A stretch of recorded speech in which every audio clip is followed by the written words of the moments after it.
So in the composite company, you will see that they have the long list of a different type of vector, okay, or plasmids. So depend on the purpose. So you will choose the one as you wish. Okay. So here some common one. For instance, you have the PUC18. So if you remember, you have the PUC, the one with the high level of plasmid copy number can produce. Okay, PUC is when concerning the origin of replication, right?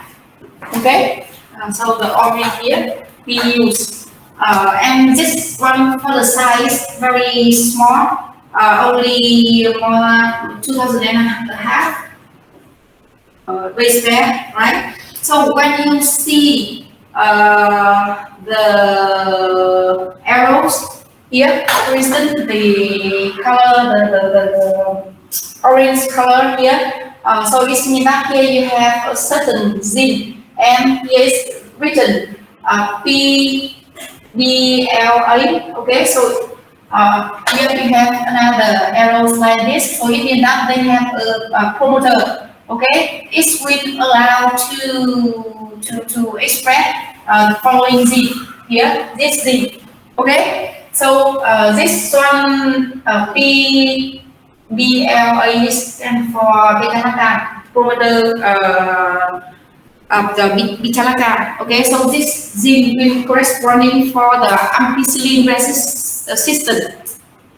Okay, so it means that when you transfer this plasmid to the host, so that host will be able to survive in the ampicillin substance. Okay, so next one here you will have the other one is the ALPLA something. So it means that normally you will have a certain gene here, and here you have the second promoter. Okay, so this one is written PLAC promoter. Okay, so it means that at this position something they will have a promoter. Okay, so following up downstream of the PLAC promoter, you will see that the multi-cloning site. Okay, multi-cloning site on the position here, like this one with the black color here. This one is stand for what? Stand for the resistance site. Okay, and the name of all the resistance enzyme corresponding to the resistance site. For instance, here crown, small, etc. Okay, so here is very simple transcription of vector. Okay. For instance, in the case, sometimes they don't need to express protein. They can use only simple one in order to do what? In order to remain a certain gene.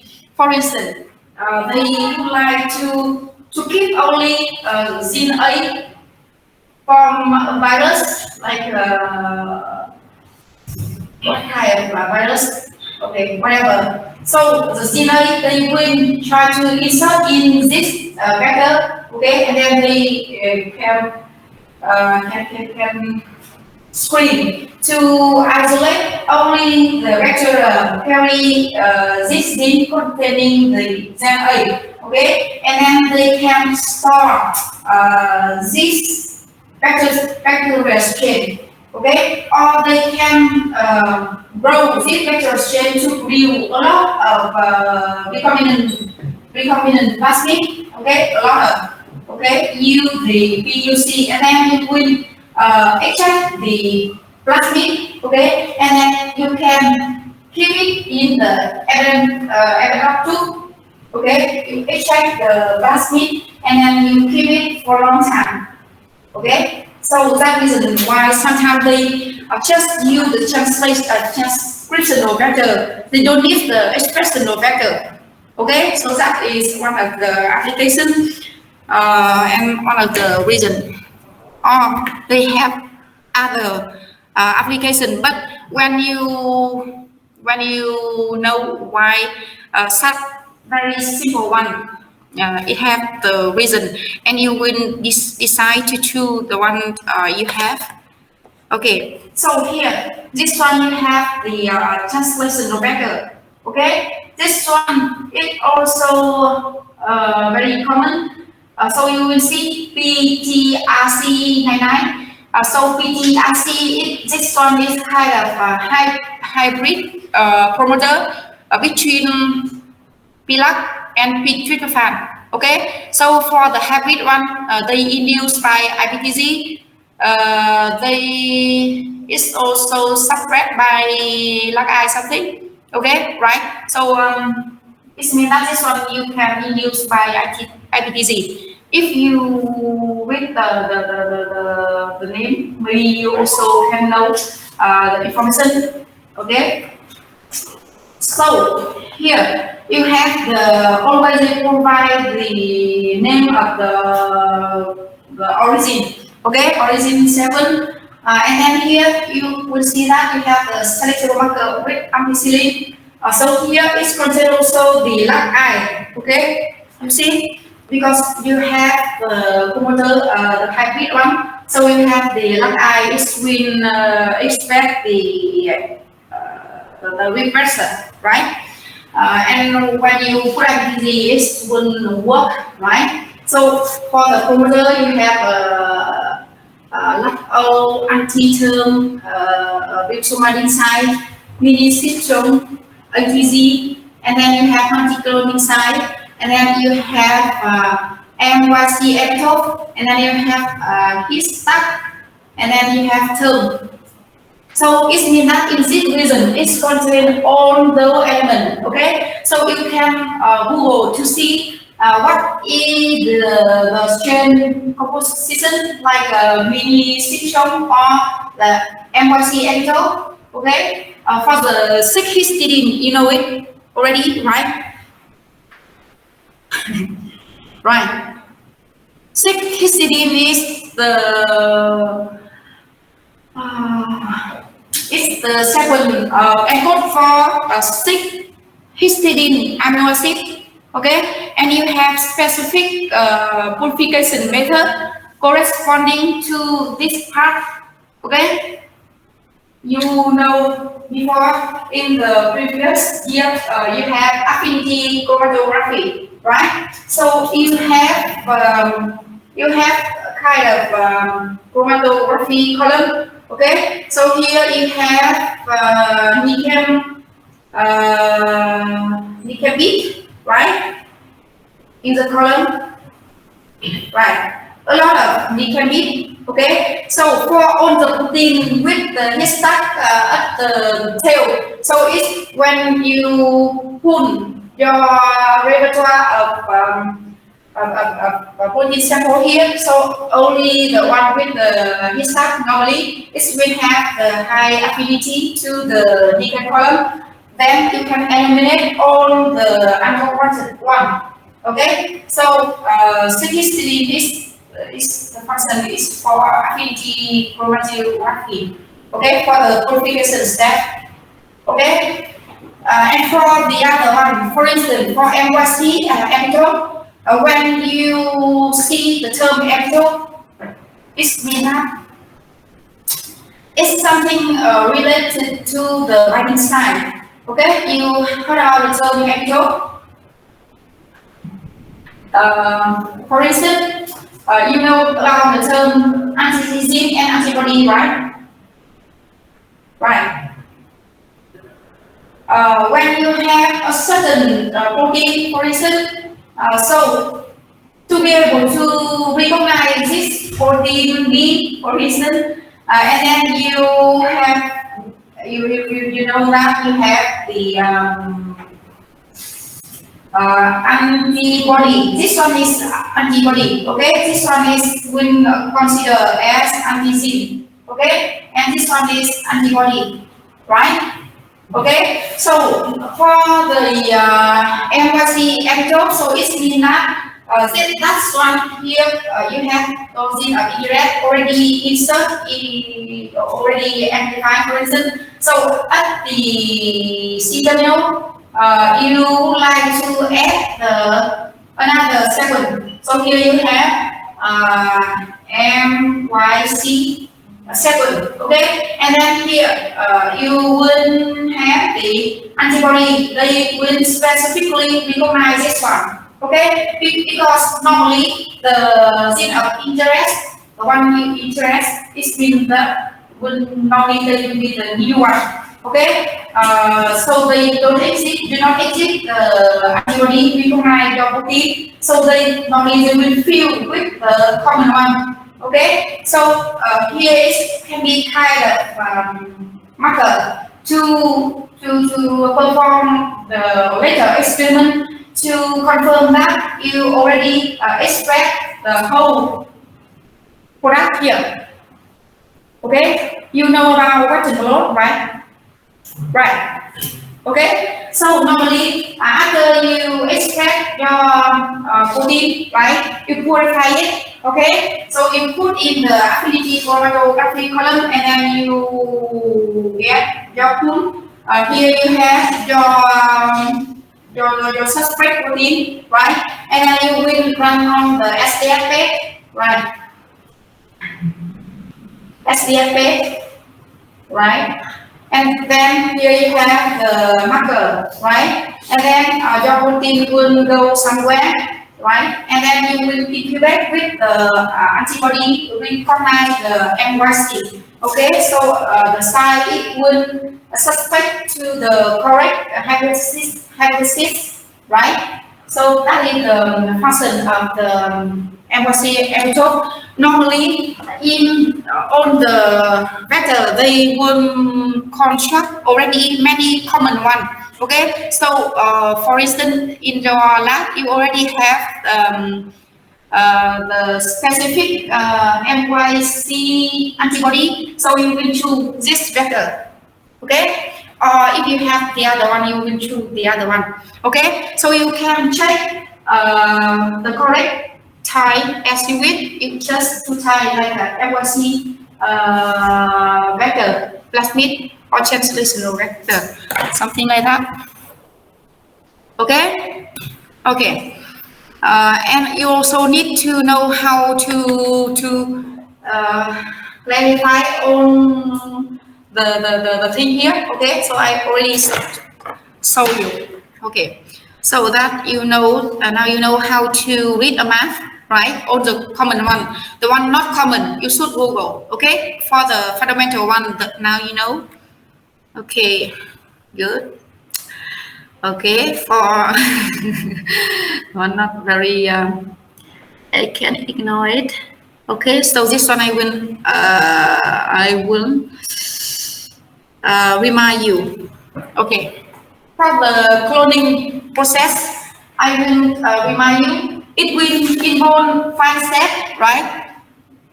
For cloning, so it means that to perform the whole process to insert the targeted gene to a certain vector, it will divide in 5 steps. Okay, so first, enzyme reduction will digest the DNA sample.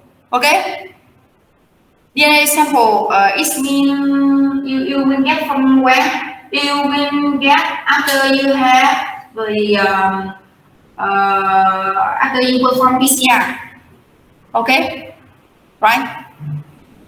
Normally, when we will perform enzyme reduction reaction digestion after you perform the PCR, because after PCR reaction you will amplify with big amount of your target. Okay, and when you make the digestion, they will cleavage at the cleavage side, and they will create like a overhang end or blunt end, and then it will help us to make complement with the vector. Okay, so of course the first thing is that you need to dissect your insertion. Okay, so of course the second step will be dissect the vector. Okay, enzyme reduction digest the DNA plasmid vector. Okay, so the two first step. Then the next step is we need ligation of DNA sample product and plasmid vector. Okay, so after digest to create the overhang or plant you will use a glue. Okay, so we call the ligase enzyme. Okay, to stick two end together. Okay, and then the next step, suspect that you stick your insertion to the vector already. So now the next step is that you will transform the ligation product to the host. Okay, so normally you will transfer in the E. coli, okay, in the bacteria, okay, to ensure that in the bacteria your construction can multiply and reproduce. Okay, so after transformation you should choose, because during the transformation you may produce the byproduct. Okay, it means that for some bacteria they do not contain your correct recombinant vector. They are containing, for instance, the origin vector, for instance, okay, or your construct is not in the good orientation or in not the good reading frame, for instance. So the next step is that you need to perform the selection. Okay, so you will grow the bacteria on the agar place with selection for antibiotic resistance. Okay, so it means that after you transform the recombination vector to the host, now you will grow bacterial strain to the agar place. It means that you will separately incubate the bacteria from one single cell. They will divide and form a different colony. Okay, so that from the different colony, it will supposed to carry the homologous one. Okay, colony number 1, 2, 3, etc. Okay, so you will choose different colony. Okay, 1, 2, 3, 4, etc. And you will make a further test to see which colony will contain the correct recombinant vector as we wish. Okay, so further you will have many different methods to test that. Okay, this one you know before, right? In the introduction to biotechnology, right? At least you know about this procedure, right? Okay. So here, this one. So as I said before, you have different way to insert your gene of interest in the vector. So this will show you the protocol, the scheme for using only one resistant enzyme. Okay, to insert your gene of interest to the plasmid. Okay, to the vector. So you have the gene of interest here, this fragment, right? Okay, and in this case they will digest the DNA sample with ACOR1 enzyme. Okay, so it means that they cut at both sides by the ACOR1 enzyme. Okay, and for the plasmids, they also use only ACOR1 enzyme to digest here, right? To open the vector, right? Okay. So in the next step, they will perform the ligation. Okay. So here the targeted gene and then here's the plasmid. Okay, so now they will use the ligase, DNA ligase enzyme to make the stick between two complementary overhang and okay. But here the problem for this strategy is that because here you have EcoR1 and this one you also have EcoR1, so the problem may result in the invert orientation. Okay, if you only one enzyme, okay, so that is the first possibility. Second, between the first DNA fragment, they can continue to make the tandem with the next one.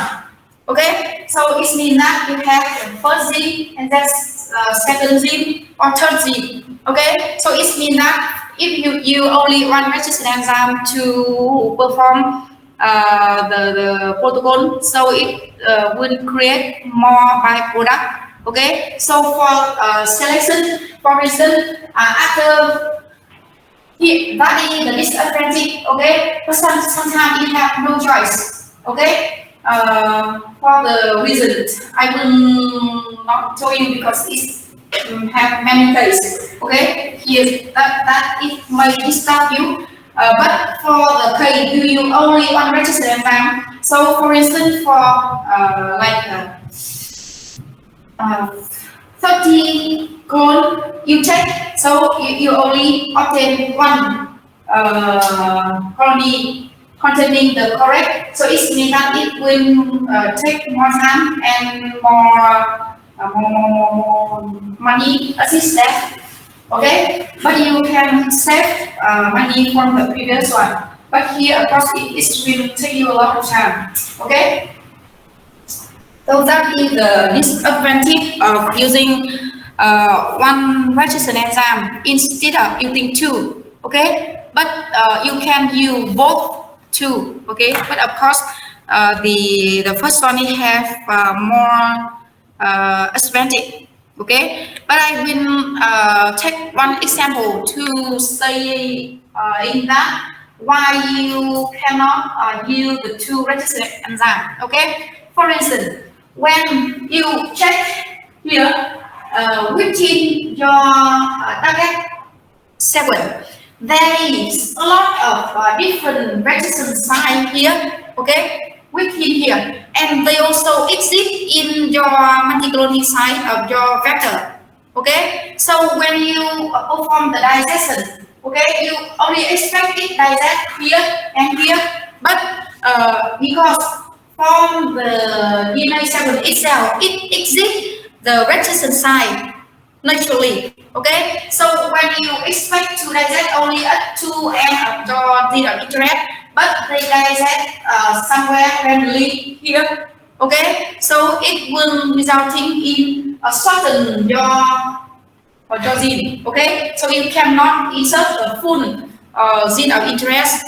Okay, so you have to think about that. That's the reason why you have to aware about all the thing. So you must know the correct thing you have to do. Otherwise, you will lose everything, will have money.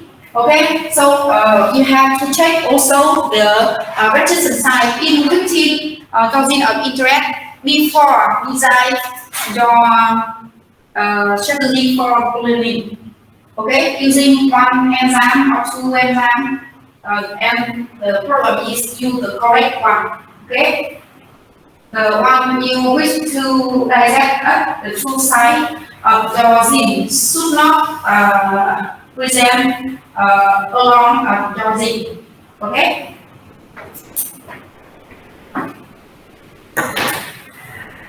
Okay. Next one. Next one is when concerning the transformation. Okay. So after you already perform the ligation, right? So the next step is that you will transform your suspect recombinant vector to the bacteria, so that the correct product have the chance to multiply within the living cells. Okay, so that you have two different ways to perform the transformation. So the process of transferring exogenous DNA into cell is called transformation, and you have basically two different methods to perform that. So the first method will concern the chemical method using calcium chloride, and the second method called electroporation. Okay, this one maybe you heard before, right? Right.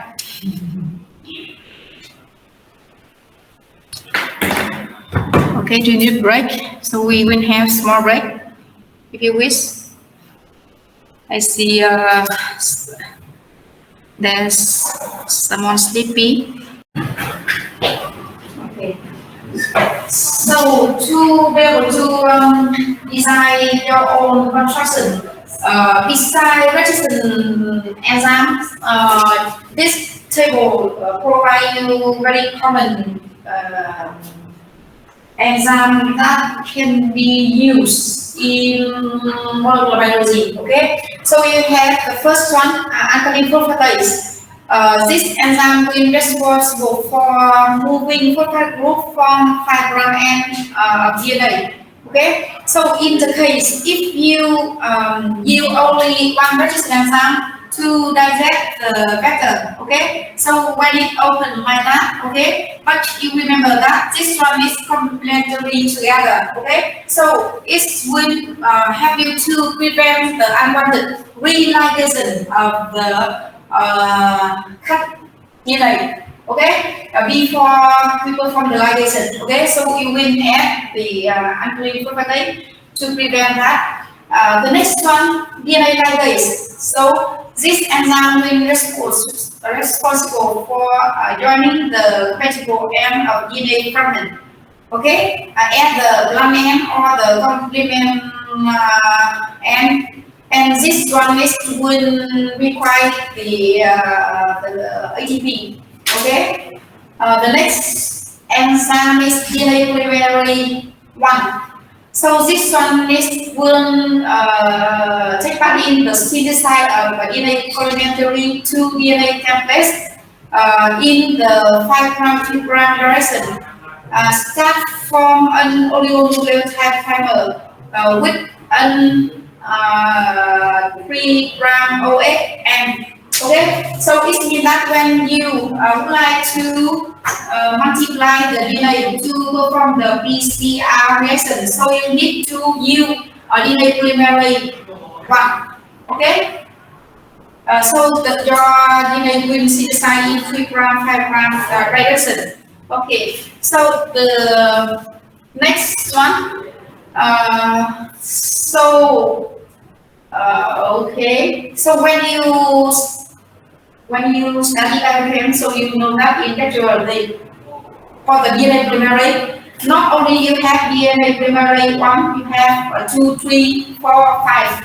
Okay, so remember that for the PCR reaction, normally they use DNA polymerase 1. Okay, and you can, if you really interested, so you can see again what is the characteristic of DNA polymerase 1, and also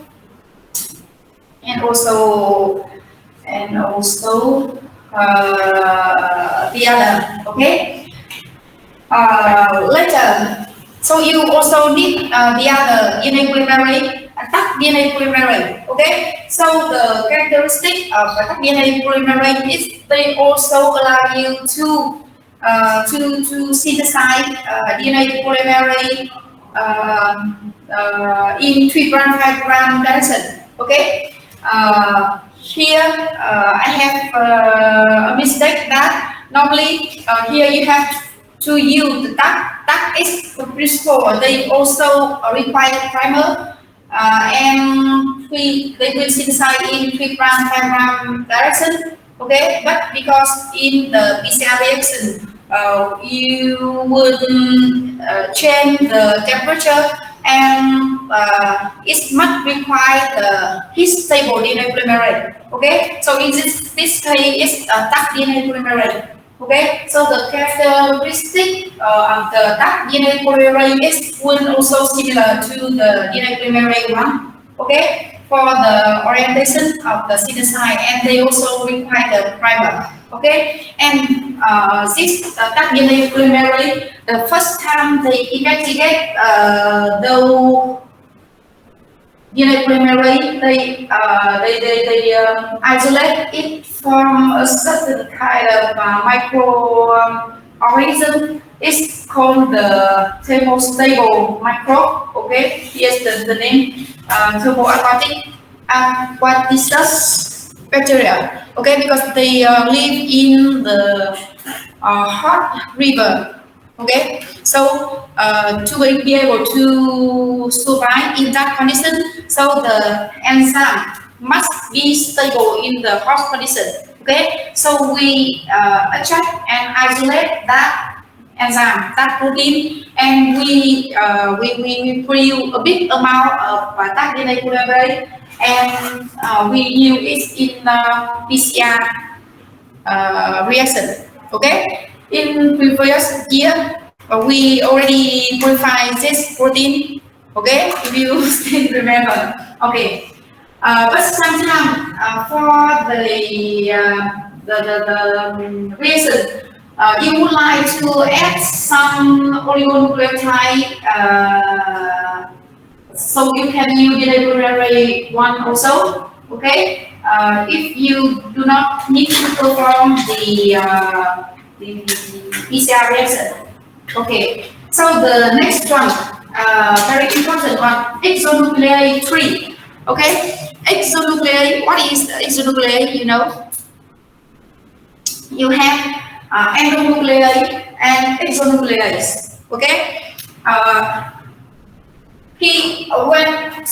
when you have the term nuclease, it means that it can dissect nucleotide. Okay, so it means that you have the molecule, right, or sometimes RNA.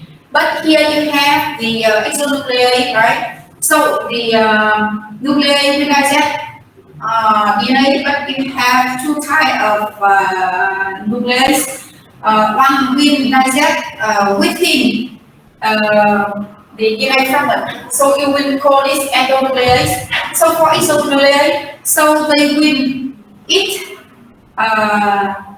okay, your DNA fragment from one end. Okay, whether this end or this end, they will swap and eat in this direction. So it's called exonuclease. Okay, and remember that for exonuclease, so the dissect nucleotide progressively form a DNA strand in the 3' 5' direction. Okay, for instance, you have always be provided with 5' 3' DNA sequence, right?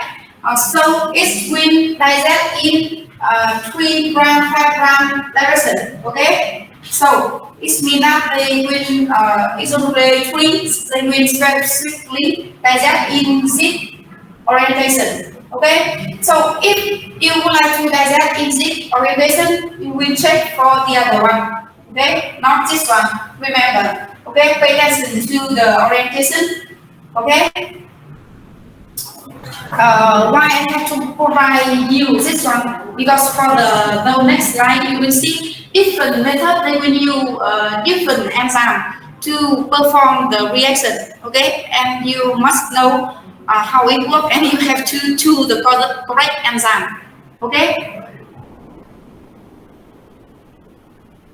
Next one we have polynucleotide kinase. Okay, so if you have the first one, adenine phosphate, it will responsible for remove the phosphate group. So here, polynucleotide kinase, it will do the contrary work. They will add a phosphate group to the 5' end of the double or single strand DNA or RNA. and this one is also require the ATP. Okay, so it means that when you would like to add the phosphate group, okay, so you will use the polypeptide kinase. And the last one, you have the RNase. Okay, when you have the term ACE here, RNase, so it means that it will degrade RNA.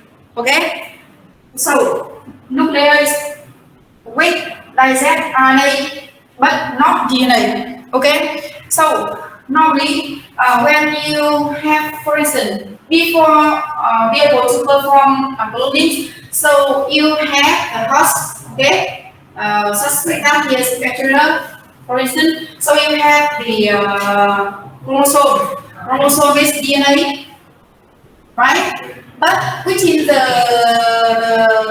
cells, so it will synthesize some kind of RNA, right? Somewhere, right?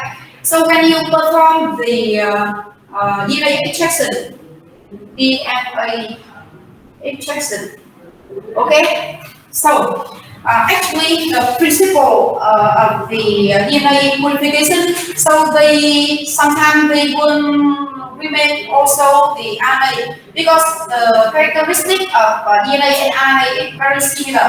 You know that the nucleotide and ribonucleotide and deoxyribonucleotide, the subunit of DNA and RNA is only different in one OS group, right?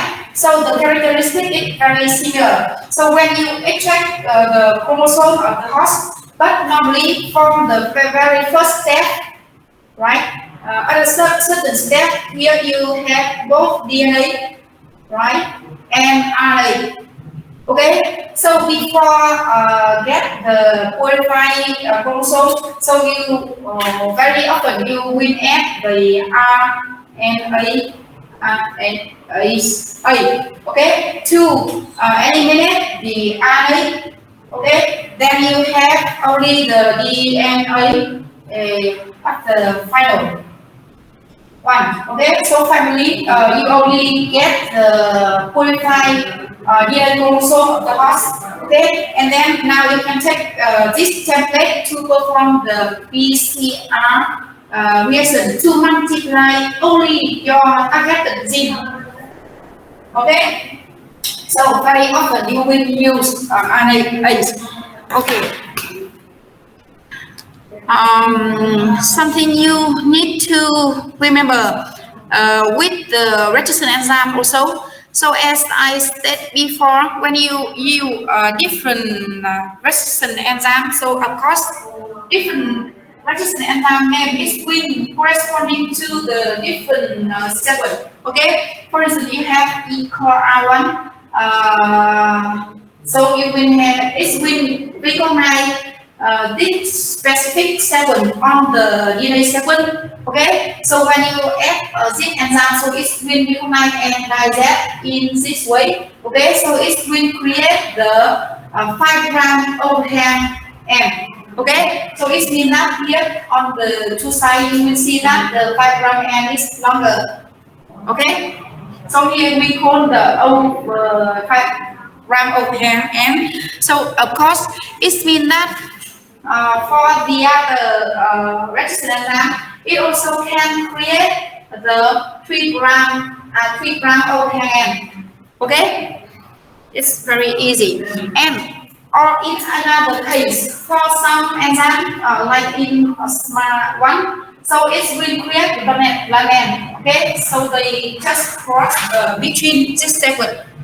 Okay, so it means that it have a different way to digest and it create a different product. Okay, and in some extension, in some way, you may convert the 5' overhang to lamin. Okay, for instance, after you create the 5' overhang, but now you would like to create the lamin. Okay, so you you can convert and use the different the additional enzyme. For instance, here you will add also DMTP, and you will use what? You can both clonal and the deforeigner polymerase can use to film in the 5' protein and with DMTP. Okay, so it means that they will continue to synthesize and adding some nucleotide in this orientation. Okay, so they will synthesize in 5' 3' orientation, polymerization activity will perform, and it will create the stick end or blend. Okay, okay, and in another way also, from 3' overhang end, so they can use 3', 5' exonuclear activity. Okay, so they will eat in this orientation. Okay, 5' 3', so it will resulting in a stick end planet like that.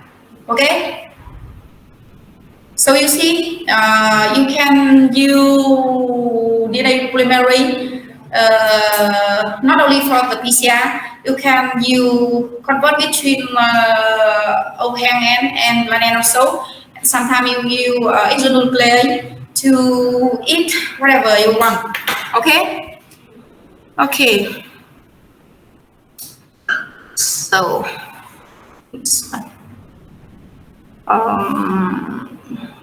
this one is okay. We can run to this one.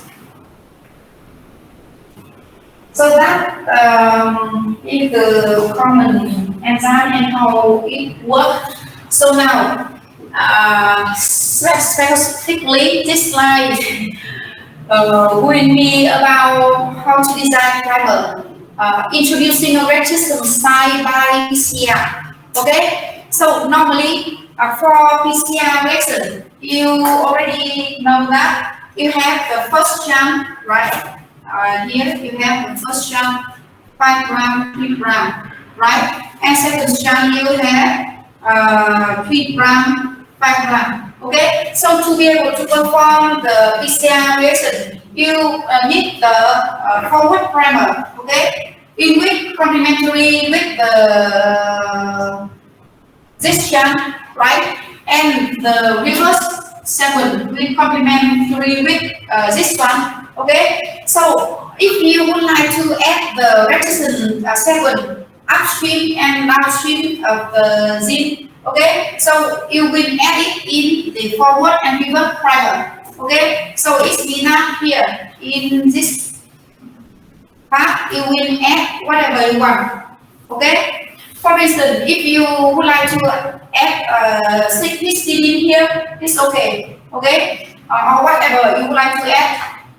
Beside your targeted gene, okay. So a part you also add the additional sequence here, okay. So in this case, for instance, in the case you would like to use two resistant enzymes to perform cloning, right? In this case, you use the BAM-SI and the NOT1 to perform the PCR reaction, right? And then perform cloning. So in the forward primer, you will add the BAM-SI, and in the reverse primer, you will add the sequence of NOT1. Okay? Is it clear? Okay. That is the next point. Okay. The first one, primer. You can see that at the end. In the 5' end of the primer, 5' end, okay, here you have green stuff, this one, green sequence, right? So what you know, this one is additional nucleotide. So that nucleotide is can whatever you want, okay. Sequence of the resistant enzyme must be unique, right, according to the literature. And here, this sequence must complementary with this sequence, right? And this part must complementary with the first jump, right? Everything all right. But for the green one, here will contain the additional one as we wish. Okay, in detail. So it will depend on you. Later, you can know how to add some nucleotide. But the function of a green part is that it will increase the efficiency of the digestion reaction.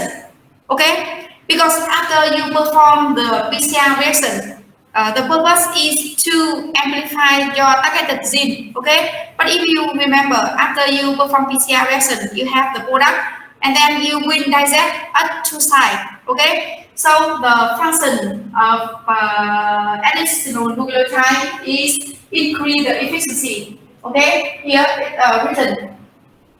Generally, enzyme look better if they have a couple of extra nucleotides at the end. Okay, they don't do very well if they purchase on the end of the molecule. Okay, so you can imagine that you can add some nucleotide here. So when enzyme bind to recognize here, so they will bind tightly here. Okay, and they will work precisely. So they will increase the efficiency of the digestion reaction. Clear?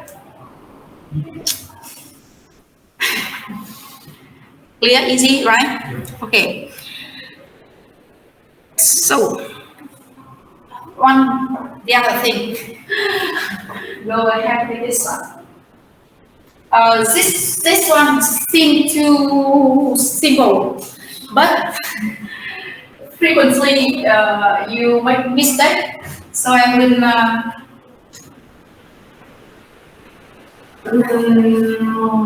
talk about this one little bit more. Okay. When you go to the data bank, right? Genome data bank. Okay, you can check the sequence of enzyme as you wish. Normally, it's available. Okay, not for the common one. So always they just provide you the sequence. Always the sequence will be international regulation. So you will receive only. They don't need to provide two because always they complementary together. Okay, so if you receive the second AZC, etc. Okay, so they always in 5' orientation. Okay, so remember that, and you will apply with this scheme. Okay, so to design the forward primer. So you will see that the forward primer, this part they will complementary with the 3' 5' sequence. Okay, so it means that this part they will identical to the one you receive from the gene bank. Okay, so it means that this one is will identical. For instance, here you check exactly ABCG one. Okay, so you can in this part. Okay, next one, you will add what? You will add the sequence of the PAM-SI. Okay, you just Google and PAM-SI. You will take the 5' 3' also. Okay, remember that. Okay, always. So you just add here and then you add like 2 more nucleotides. Normally 2 to 6. Okay. But 2 is enough. Okay, one nucleotide is equal to like 1 million, for instance. So we will reduce to save money to normally it's work. So for the forward primer, it's okay, right? Remember to do that because I may have the exercise for you, so you have to check where the cloning is work or not. Okay, we will see. That is for the forward primer. Okay, so here the green part. Here's the resistant enzyme sequence, right? Okay. So for the reverse primer, okay, so you see two design reverse primer. So there is different way to do that, but you will see that here. First part, this part it will what? It will complementary with your given DNA sequence, okay, not the complement one, okay. So the first part here it will complementary with the 5' 3' strand, okay. The next part here is will be what? Will be sequence of the no one. Okay, so the next one is will be the additional nucleotide. Okay, you can imagine that, right? So if you receive this sequence normally, you should imagine like this, right? Normally you will have the complementary part with this one, right? So it's enough for the 5' 3' orientation. You will take, if you take here the 5' 3' part of the given one. Okay. So next part you will have what? You will have node 1, 7, okay, and then you will have the additional nucleotide here, okay. This one is will be in 5' 3' orientation, right? Right. And this one you can see that the reverse one here, if you write in this orientation, is not acceptable because it's not follow the international rules. So after you form this one, so it should be flipped, okay? So you will be able to send to the company to order your primer, okay? Because the DNA sequence always be provided in 5' 3' orientation, okay? So do not make a mistake. So you must think about how you will perform designing the reverse primer, okay?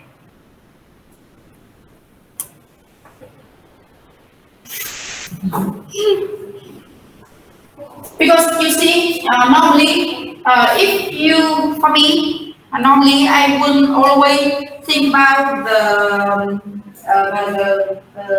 in the 5' 3' first, okay, and then you make the complementary one, okay, and then you just make the reverse, so it's okay. You will not make mistake, okay.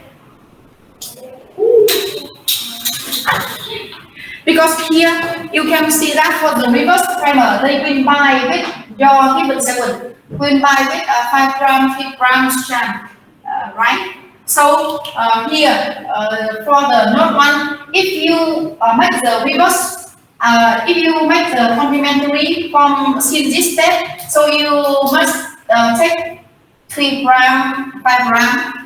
From this part is okay, and then this part you must take the 3', 5' one, not take the 5' 3'.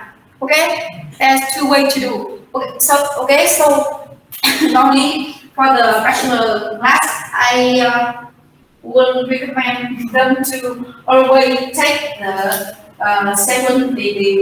from two steps, from the 5' 3' step first, and then make the complementary, and then make the reverse. Okay? Do not make mistake, because in the exercise a lot of students make mistake, because sometimes they make complementary here, they with here is 3', 5', and then this part they take the 5', 3'. Okay, so it's not correct. Okay, you understand? Okay.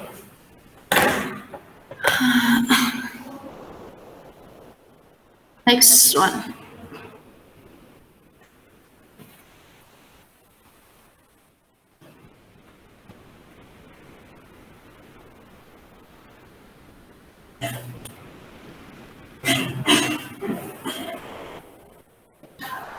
Okay, so you see, I skip many different slides. It will provide you in details how to check the correct colony, correct bacterial strain containing the correct recombinant vector. Okay, I think that you can read the slide and it can be easy to understand. Or whenever you need to perform that, you can looking for the information and easy to understand. So now I will jump to the other part. Okay. Beside the conventional one, in which using resistant enzyme to create the recombinant vector. Okay, it have other method to do that. Okay, so nowadays the more and more they develop like every month or every years. So don't be surprised if you go to the laboratory and you see a new protocol. Okay, so you use the new method. So here I can each of you use some common one. Okay, and it also available in many labs in Vietnam and also over the world. Okay. Here you have cloning using an AO ham. Okay, so this one will avoid the use of resistant enzyme. You know, to buy resistant enzyme is also expensive. So you will save also, no need to save money also. This one easy and quicker than the traditional stock cloning. Next one, the how to create the insertion. Okay, insertion creation. So you will have to use tag DNA polymerase and to add the adenine to the 3' end of the product. Okay, so here in this step, you will use tag DNA polymerase. So you will incubate with the PCR product to create the AN, okay, adenine at 3' end, okay, here, okay, and then for the vector, so you will see that the vector is in linear and cut with the Blamen resistant enzyme already. We cut first, and then this vector is then tailed with DOC TBD 3-phosphate, okay, DTP. Using the terminal transfer rate. Okay, so it means that you use the terminal transfer rate to add the T here. Okay, and then you just use the ligation enzyme to join two part PCR product and the plasmid. Okay, so you have the complementary between DNA. Okay, and then you just transfer this one to the host, and then you perform the selection. Okay, okay. So this one you don't need to add the resistant enzyme. Okay. So further develop of the TA cloning of the TA cloning UNA overhang, right? So TA cloning can develop with topoisomerase. Okay, so in this case, you will see that DNA fragment amplified by DNA polymerase are cloned into specific vector without the required DNA ligase. In this case, we don't need the ligase to make the ligase between the target gene and the vector. Okay, because what? Because thanks to the topoisomerase, so here they will use the other enzyme. So based on the inherent biological activity of DNA polymerase 1. Okay, so with this cleavage and resolve supercoiled DNA and to facilitate the replication. Okay, so you will have also PCR product and it will treated incubate with the oil here at the 3' end, right?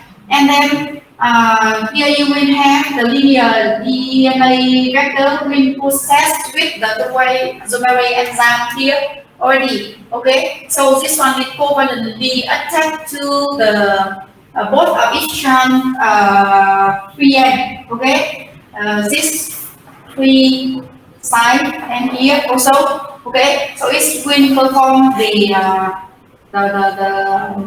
binding. Okay, so here instead of using ligase, so they will develop to use the topoisomerase. Okay, so for instance here, okay, here you have have kind of what cloning TI cloning with topoisomerase like PCR vector. Okay, so you will see for this vector. They will contract also with T7, okay, resistance side, ribosomal side. So here is the T already, right? And then after T, they contract with topoisomerase, okay? It's this side also. And in between, you can insert by perform only PCR reaction, and then you add the incubate by the enzyme DNA, right? And then you make the insertion only. Okay, don't need to use the ligase. And to be able to perform the expression, so they also can be combination with this system to express the T7RA polymerase and the previous one. Okay, so we have the kit to perform cloning. Okay, so you may have the TI cloning with topoisomerase like that, and this system also can use the T7 one. Okay, so you must aware about the diversity of the of the method. Okay, not only use registration enzyme, you can use one or two. You can use the A overhang, but for the A overhang,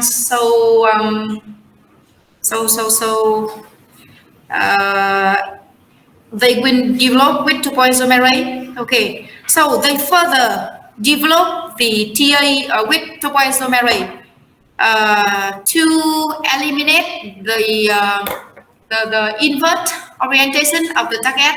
Okay, okay. So here you can see how. Okay, so here for the vector, so you can see here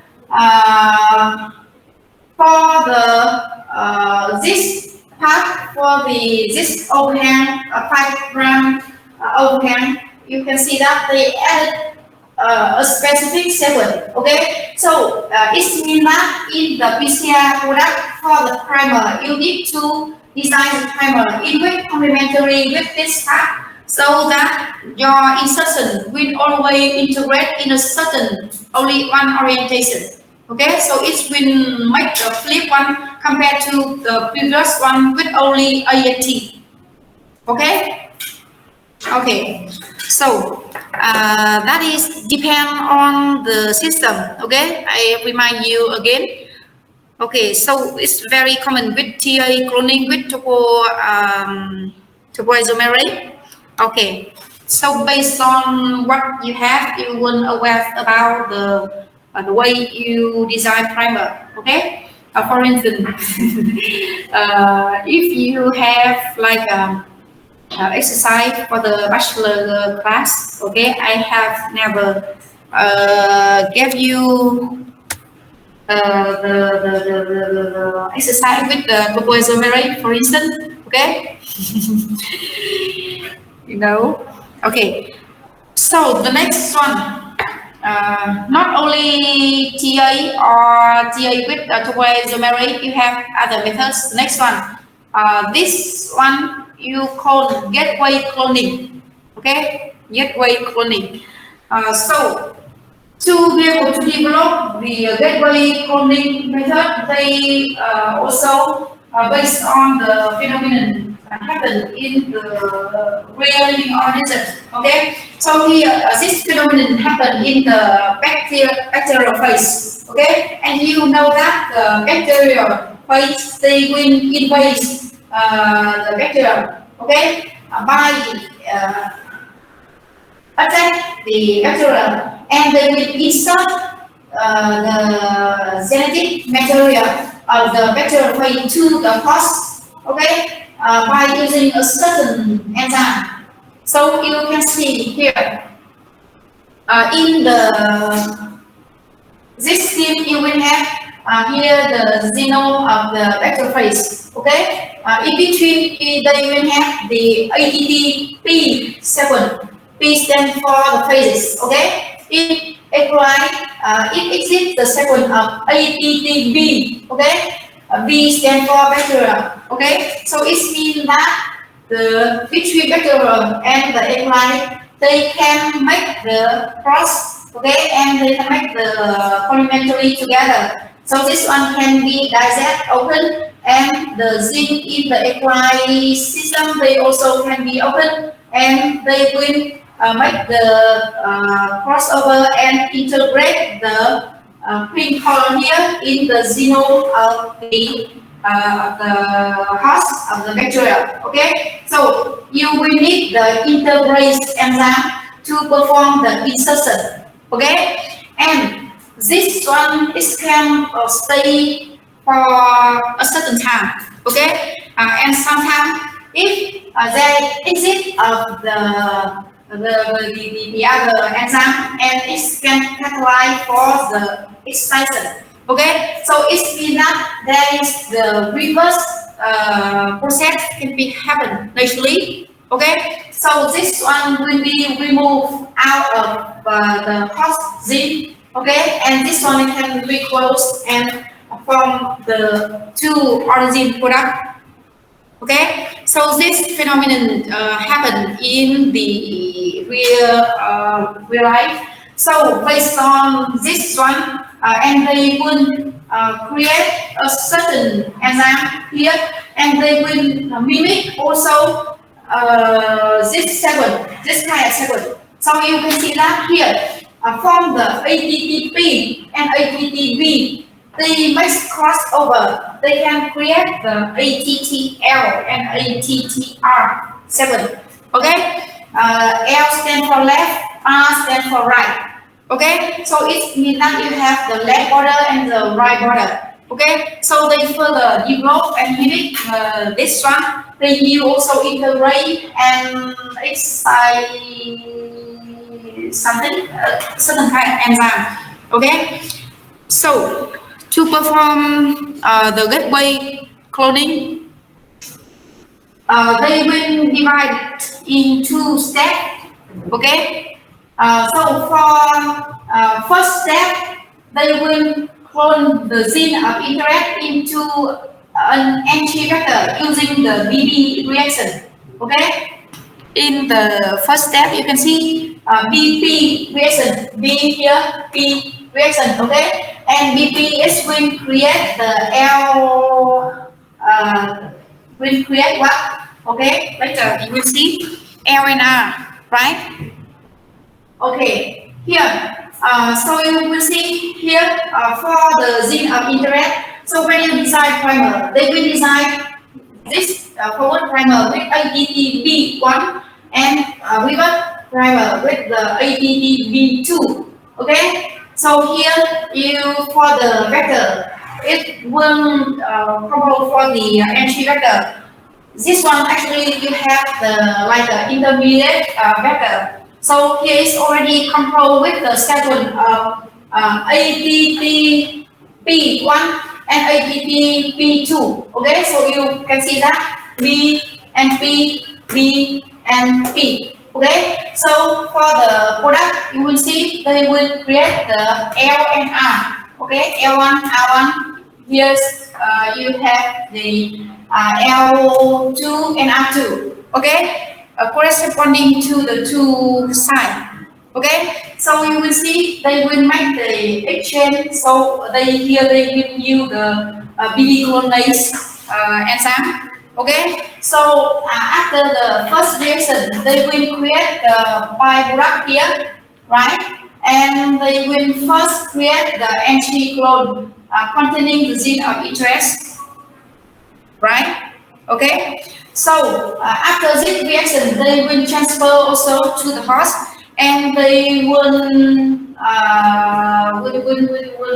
multiply this product, and they will use for the further step.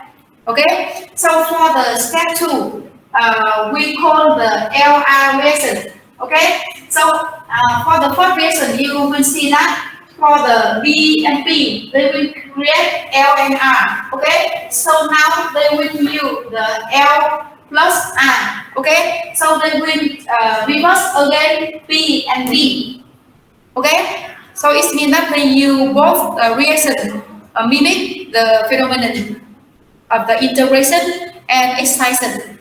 Also to perform 2 steps, and here after you collect the intermediate vector here, okay, so now you will make with the destination vector. Okay, for the destination vector, they already equipped with ATTR. Okay, so you will see L and R is will resulting in P and B. Okay, so in the B1 and B2 containing vector, so you will see the gene of interest already transferred here.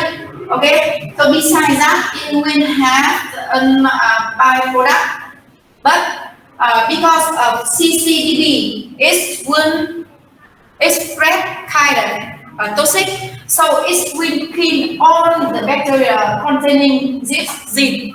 Okay, so it will eliminate all the bacteria containing the byproduct. So at the end, you only obtain the correct recombinant vector at the end. Okay, so that is the principle of the gateway cloning, and they perform in 2 steps. Okay, and so if you go to a laboratory and they use the gateway system, okay, so you must aware of the strategy and remember to design primer with additional ATTB1 and ATTB2, forward primer and reverse primer beside the complementary part at 2 end. Okay?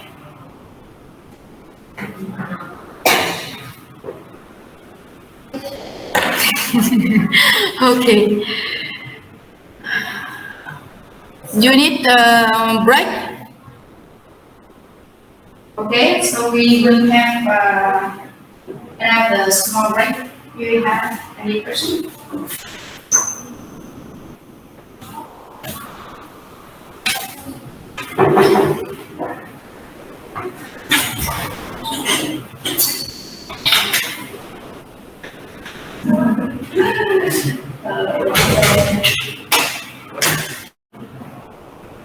Okay, so for gateway technology, so you have 2 steps, right?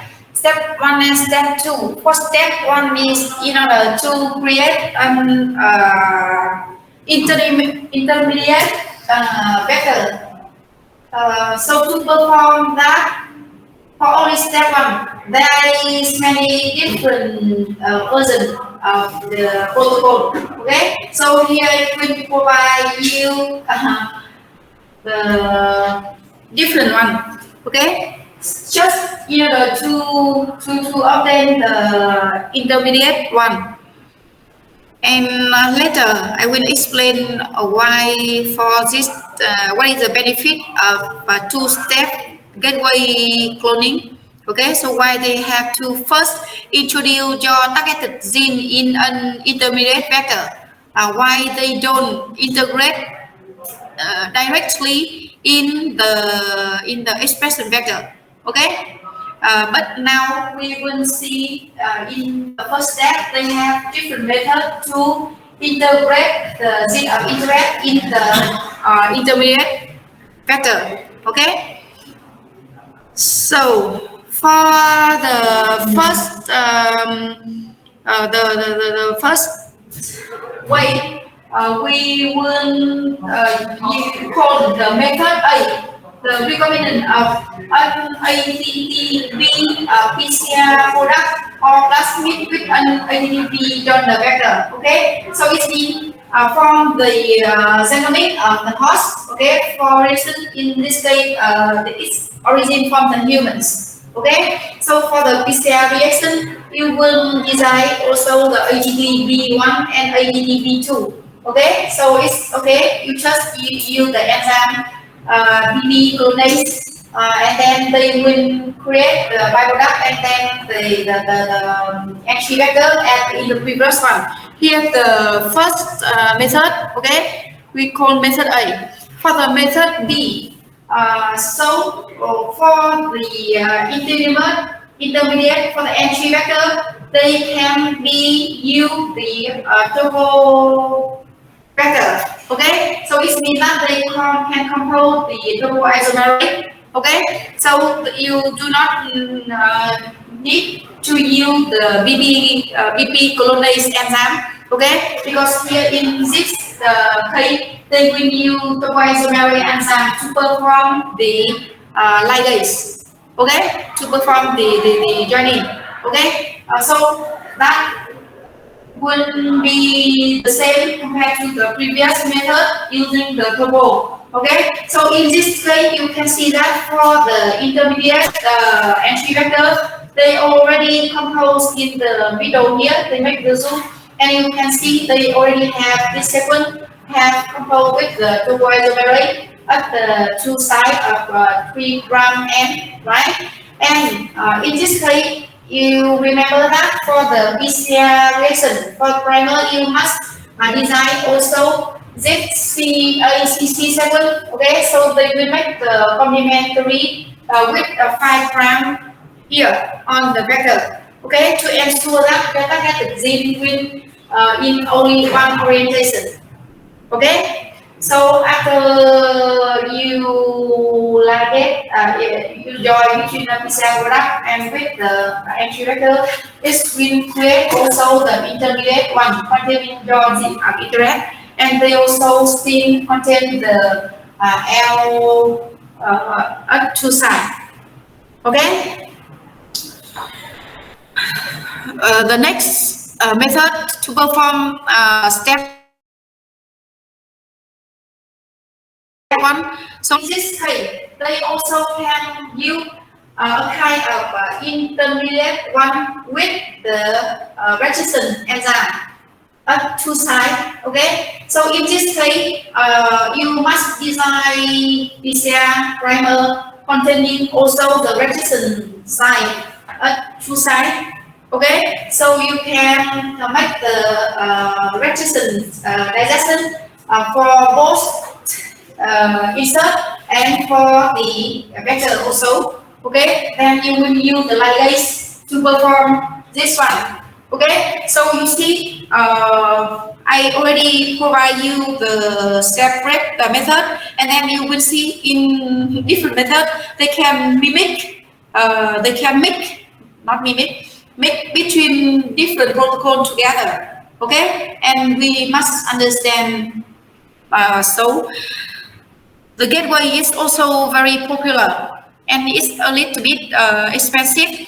Then after you will have the intermediate vector containing your target. Okay, so now you only need to perform the LR reaction. Okay, under the support of LR glucanase. So you will make the exchange with the expression vector.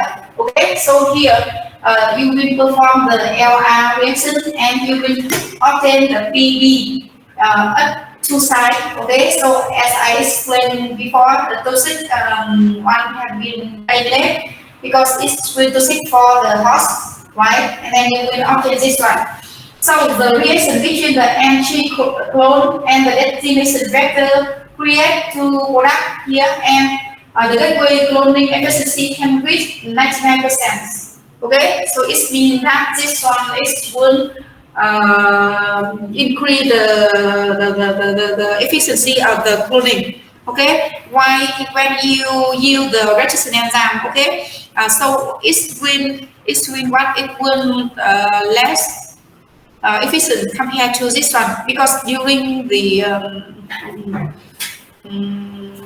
during the digestion of the enzyme, it may create more byproduct than this method. For this method, byproduct will be eliminated because they will kill the cells. Okay, and why why they develop the gateway technology? Because when you already insert your gene of interest in an intermediate entry vector, okay, and then they will have a set of different expression vector. Okay, so they just perform the LR reaction. They can make this one with this one, so you can express it either in this system, or in the insect, or in the bacteria, or in whatever system you want, in the mammalian cells. Okay, because you know, for to be able to express in certain system, the plasmids must be able to multiply in that system. It means that the origin is different. Okay, the enzyme is different. Okay, so you cannot use plasmid in the bacteria and you put in the human origin, so it will not work fully. Okay, so they develop this modern one, and one you make the sub-cloning, so you can easily to express it in many different systems by only the other reaction, by error reaction. Okay, so that is the advantage of gateway cloning. This protocol and this system is also expensive. So you luckily for the one who can perform this. Okay, so in our group, no, not in our group, in our university, not many groups have chance to work with this one because it's expensive, even in France or a province. This one is the expensive one, quite expensive. Nowadays, they develop also the other technology, and it even much more expensive than this one. Okay, so don't be surprised if you see another principle. Okay, but you see from the beginning, for the question how to join the insertion to the vector. Okay, we see how it's difficult to imagine, but now you see there is many different ways. Okay, so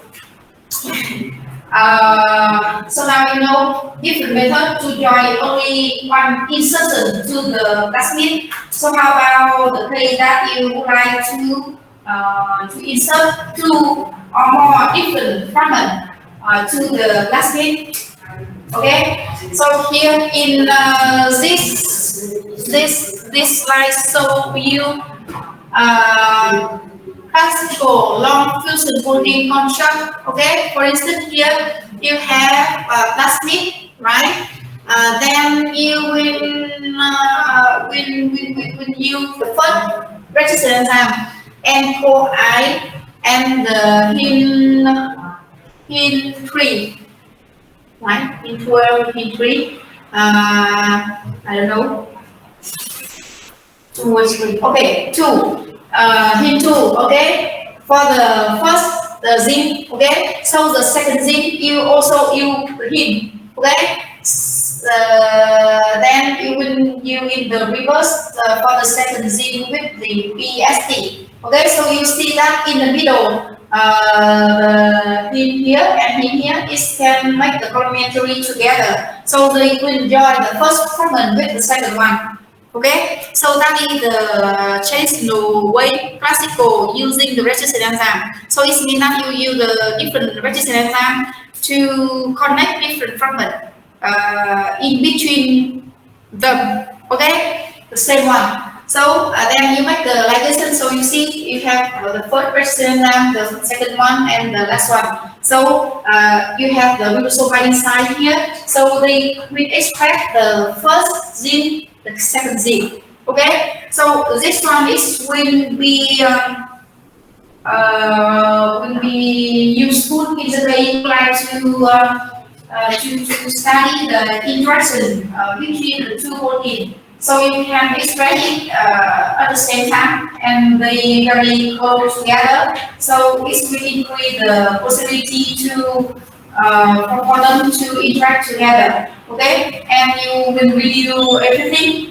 For one time you make the coding, one time you make the purification, you have at the same time two protein, and right after you purify, they already interact together. So you have the complex. Okay, and they have also the other method to fill between the protein. For instance, in the case, not only you need to extract two protein. Now it's like 1, 2, 3, 4, 5 extraction. Okay, and this tool, Gibson assembly, normally it can work like they can combine like more than 10 DNA fragment efficiency. Okay, with high efficiency. But actually here they present it will depend on the size of the DNA fragment also, and normally it works properly with 6 DNA fragment. And for performing this protocol, they will require what? DNA fragment with 20 to 40 base pair overlap with adjacent DNA fragment. Okay, so it's enough. You will have the first fragment will overlap with second one. Here, this one is about 20 to 40 base pair. Okay, complementary together. And 3 enzymes will require. Sorry. The first one is isonuclease, the second one is DNA polymerase, and the third one is DNA ligase. Okay, so you see, for the first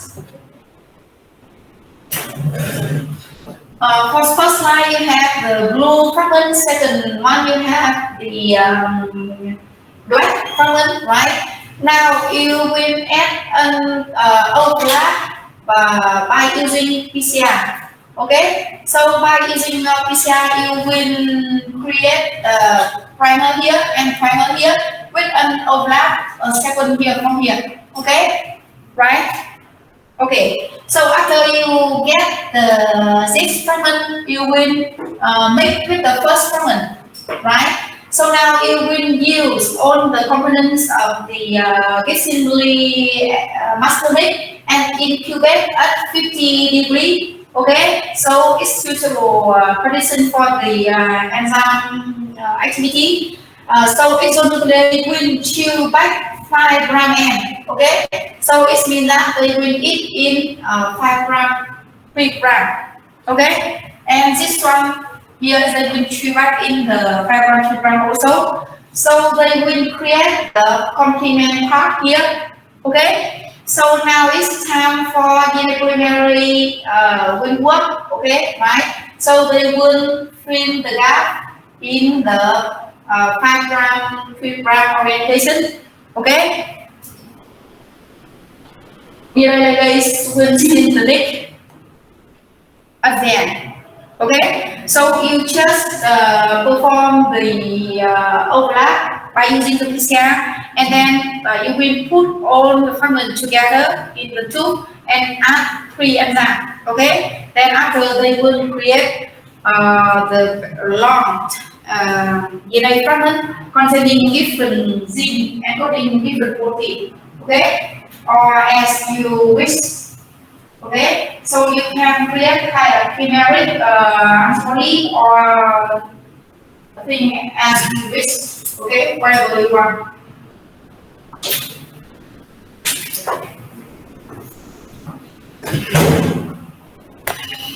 Okay, here is also the slide for Gibson assembly only. Okay, so you see generate of a linear vector. Okay, so you open that PCR define insert with O flat M. Okay, so you see this one, and then O flat 7, and then add fragment any vector together and add the master matrix.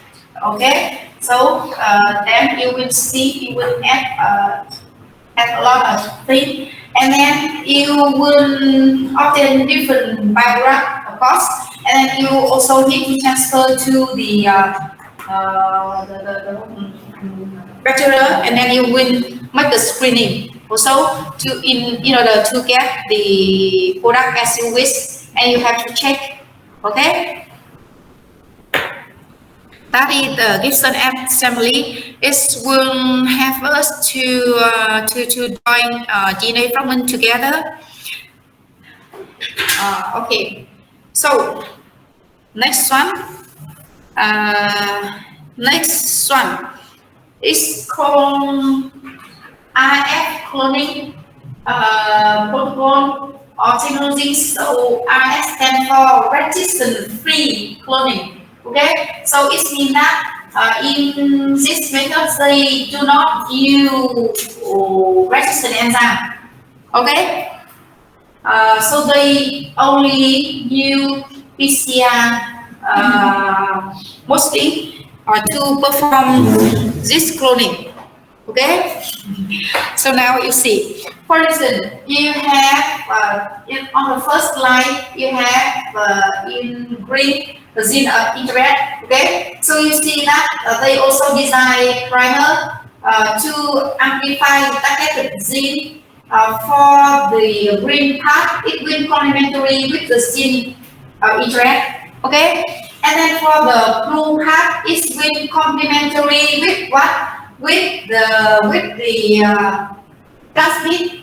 Okay, so if you would like to insert here, so the blue one is will complementary with this part. Okay, so this one is will help us to introduce your gene of interest exactly in the exactly position we wish. And it will be more powerful compared to using the resistant enzyme, because for its resistant enzyme, sometimes you have only this enzyme, and then before that you have the other resistant side. Okay, and when you insert there, it will have additional nucleotide. Okay, but here depend on the sequence of your targeted gene, you can design exactly the place you would like to insert your targeted gene. Okay, so this tool is more, for me, it's more interesting, more powerful than using resistant enzyme. Okay, so it means that in this method you need to perform 2 PCR reactions. The first PCR reaction, you will amplify the targeted gene, and at the two tail in blue part is you will add the sequence complementary with the plasmid. Okay, and for the second PCR, the first PCR product here is will play role as the primer. And in this case, you don't need to put a primer, okay? Because here you see this one will bind specifically to synthesize here along this orientation, okay? And for the second fragment, they will synthesize along this one until it's with them here. Okay, so you will obtain finally in the PCR two different kind of product. Mostly you will obtain this one. Okay, so here is the instruction. Okay, and this instruction and this one is the second of your original plasmid. And in the PCR2, because from the beginning you the template in the expression vector, the origin expression vector, right? You put a little bit, so it still remains small amount of the template, right? Right. So the one that we would like to have is this one, recombination one. Okay. So now we will use a certain enzyme recognize only the templates. Okay. So it means that this one should have special feature. So the enzyme just recognize the template one and they will digest this one. So in the tube it remain only the recombinant one. Okay. So how to distinguish between the template and the new recombination one? Okay. So normally you will you should know that for some vector chain, naturally when you multiply you transform plasmid here and plasmid will multiply within the cell. Okay, so after it's multiplied, so there is a process called methylation process. Okay, so it means that on the DNA sequence of the plasmid, at some position, the adenine position, they will be added with methyl group methylation process. Okay, CF3. Okay, so if you produce that vector in the special vector chain, so the plasmid will be methylated. Okay, so the enzyme DPM1 they will recognize and digest only plasmid produced and have been methylated origin from the bacteria. Okay. And this one is not methylated because this one is the product of PCR reaction. Okay, so after you add the DPM1, this will digest and eliminate the template here. Okay, so after you perform the second PCR and then you incubate with DPM1, you will transform this one to the E. coli. Okay, and then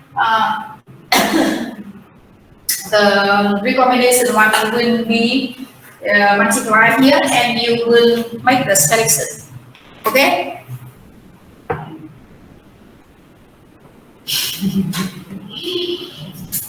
So now you see that for to create the recombination plasmid containing your targeted, you have several different methods. Okay, so in general, you have the conventional one is using registered enzyme, the one with the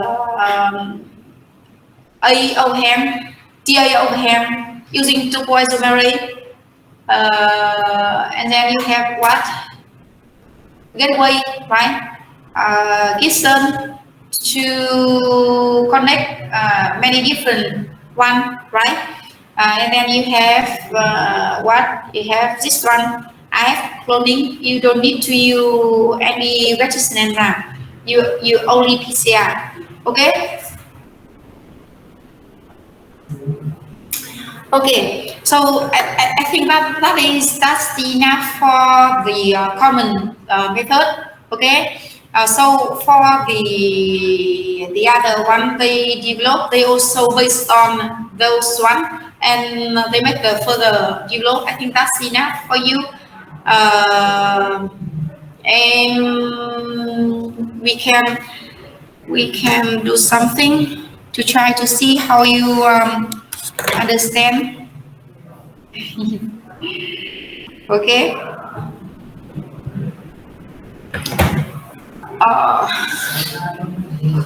Các bạn có câu hỏi gì không nào? Trước khi chúng ta thử bài tập gì đó ở trong cái bài báo mà cô gửi cho các bạn ấy, cái buổi tới các bạn sẽ phải tìm trong đó thường là cho tất cả các bài báo người ta sẽ viết như thế nào đó để không phải như thế nào đó mà phải viết bắt buộc là để cho cho người đọc có thể thực hiện lại cái kinh nghiệm đó, hiểu không? Nên là khi các bạn mà đọc thì các bạn sẽ phải tìm được xem là ví dụ như là cái gen mà người ta đã làm ấy, các bạn sẽ download cái trình tự về, xong rồi các bạn xem là cái mồi là thiết kế như thế nào và theo phương pháp gì nhá, và tôi sẽ expect là các bạn sẽ thiết kế lại cái mồi đấy. Nên là cái công việc đầu tiên là các bạn sẽ download cái tìm và download cái trình tự của cái gen coding của người ta làm nhá. Ví dụ như bây giờ một bài toán là các em sẽ phải làm một project nào đó, đúng không? Bây giờ thầy sẽ bảo các bạn đi tìm cái trình tự đấy để thiết kế mồi để load lên để chúng ta biểu hiện đánh giá bản tính hay là để thử cái gì đó, đúng không? Ví dụ như các bạn đã làm sáng trên cái thông tin rồi các bạn thấy là nó có thể là có tiềm năng hay là như nào đó, thì bây giờ cái việc là mình phải tự lại hoạt tính tự lại nghiệm, thì mình sẽ biết là cái trình tự nó được cách đâu đấy, các bạn chỉ nào xuống đi, xong là các bạn sẽ thiết kế mồi và phải làm thôi, đúng không? Còn ở đây trong các bài báo thì người ta đã trình bày rất chi tiết là cái trình tự người ta thiết kế như thế nào rồi, có khi trình tự đã có sẵn rồi nhưng các bạn sẽ phải hiểu được là thành phần của cái mồi đấy như thế nào, tại sao người ta lại thiết kế như thế, và người ta dùng phương pháp gì để làm luôn cái construct của người ta gồm những cái gì. Ngoài cái gen đã được chèn vào cái plastic đấy rồi thì nó còn có thêm những thành phần gì nữa, nó sẽ không đơn giản là chỉ có một cái gen đâu, giống như cái mà yêu vừa show cho các bạn thấy rất là đơn giản thôi, là nó có tắc này, cái distack đấy rất là phổ biến luôn, thường là nó sẽ có đấy, tôi nghĩ là trong này nó chắc chắn nó sẽ có distack này, hoặc là chat tắc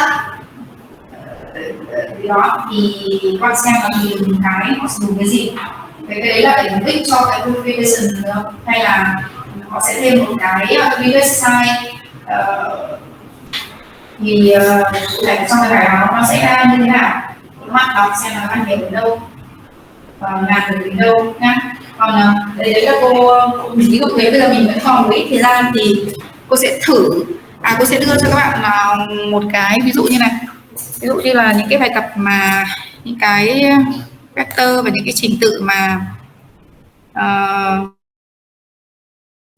mà các bạn phải tìm hiểu và các bạn phải down những cái vector thì nó rất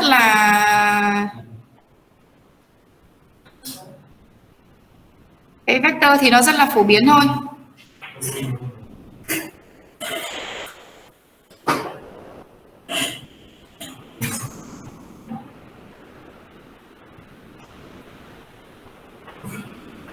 Đây này, ví dụ nhá, ở trong cái bài báo các bạn sẽ phải đọc và các bạn sẽ phải xem là người ta sẽ có hướng dẫn hết, là các bạn sẽ download được một cái trình tự như này. Đây chính là trình tự của một cái gen. Ví dụ như đây là trình tự của cái gen NS1 của con Zika virus. Cái xưa có một thời nó rất là hot với cả cái con Zika virus này, bởi vì là cái con này là nó sao đây? Hả? Sao? Hay là không hot? Tại vì không biết. Không hot chứ này. Hot à?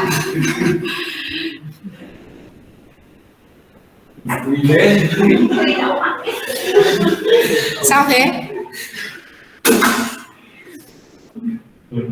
Tức là nó từng hot thôi chứ bây giờ thì nó cũng hết hot rồi. Hả? Cái gì cơ? À thế à? Đúng rồi, con này là thì đợt trước chắc là hồi bachelor cô cũng đưa cái trình tự này cho các bạn ấy mà, đúng không? Em có biết không? Thế nhưng không à?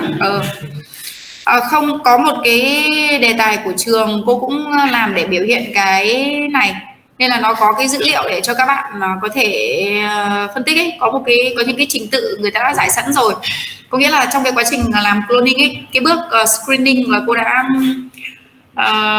mang đi screening thì mình phải mang đi giải trình tự, đúng không? Các bạn biết không đấy? Thực ra cô skip cái đấy, nhưng mà cái đấy là coi như các bạn phải biết rồi đấy. Các bạn có biết là cái bước giải trình tự nó ở chỗ nào không? Đó.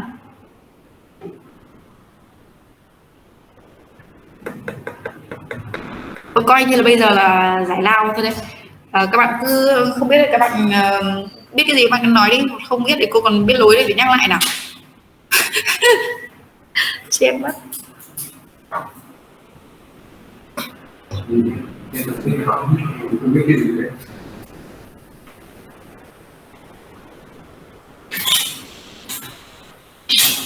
Trời đất ơi. Thì không nói là không biết hay sao? Thùy, cái bước giải trình tự, cái bước screening ấy, người ta sẽ screening như nào? Sau khi mà em đã có thể là dùng các phương pháp để tạo cái vector tái tổ hợp, đúng không? Thì cái vector tái tổ hợp giả sử như là nó đã đúng rồi nhá, tức là sau thôi được rồi, chưa cần biết là nó có đúng hay không, nhưng mà sau cái đống đấy, sau cái bước ligate giữa cái insert gen với cả cái vector rồi ấy, thì tất nhiên là mình sẽ expect là nó đã chèn vào rồi, đúng không? Thì cái sản phẩm đấy mình mới đem mình transform vào con vi khuẩn, đúng không? Đây là bước cuối cùng đấy, bước thứ 5 ấy, trong cái lông cô dạy ấy. Thì sau cái bước thứ 4 là transform, bước thứ 5 là người ta sẽ nuôi để tách những cái từng con một ra. Thì nếu mà con nào mà nó chứa cái construct mà mình vừa mới tạo ra ấy, thì mình sẽ separate và giữ cái dòng đấy, là coi như là cái dòng đấy là nó sẽ chứa cái construct của mình vừa thiết kế, đúng không? Trời ơi, cười cái gì này? Trời ơi, cái này là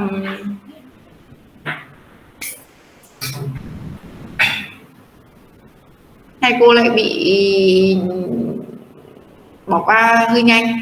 Các bạn có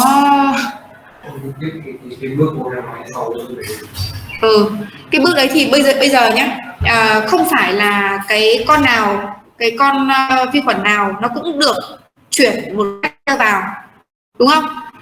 Thì có con thì được chuyển vào này, có con không được chuyển này, có con thì chuyển vào cái vector cũ, cái vector mà không chèn gen này, có vector thì lại chèn vào cái construct đúng này, có vector thì được chèn cái insert rồi nhưng cái insert nó bị flip, tức là nó bị ngược hoặc là nó bị random này. Thì tóm lại là bây giờ cái việc của mình là mình sẽ xem là cái con vi khuẩn nào, cái con nào nó chứa cái construct đúng của mình, đúng không?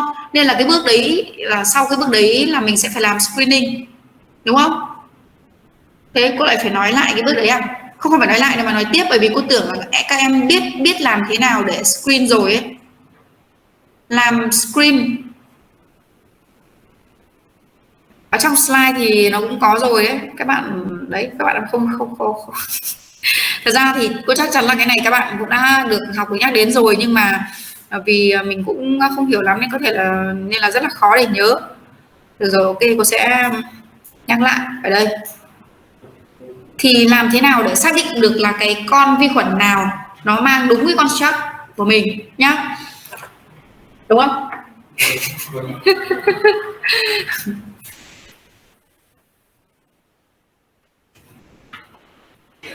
Cái việc khó nhất ấy, cái khó nhất là các bạn hiểu được cái làm thế nào để tạo ra cái construct, bởi vì cái protocol bây giờ người ta đã rất là phát triển rồi và người ta sử dụng tất cả cái phương pháp rất là khác nhau.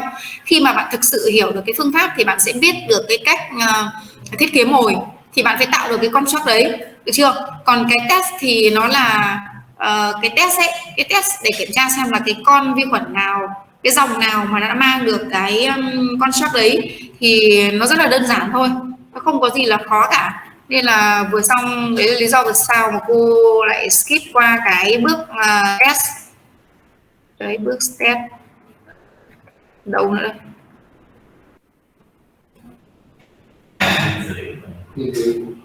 từ xem này.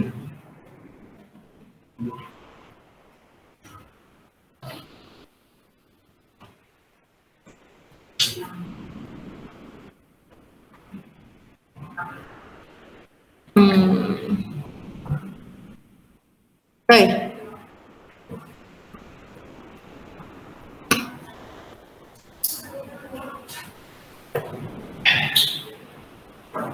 Thôi được rồi, tóm lại là cái đoạn này cô cũng không định cho vào đấy, các bạn sẽ phải tự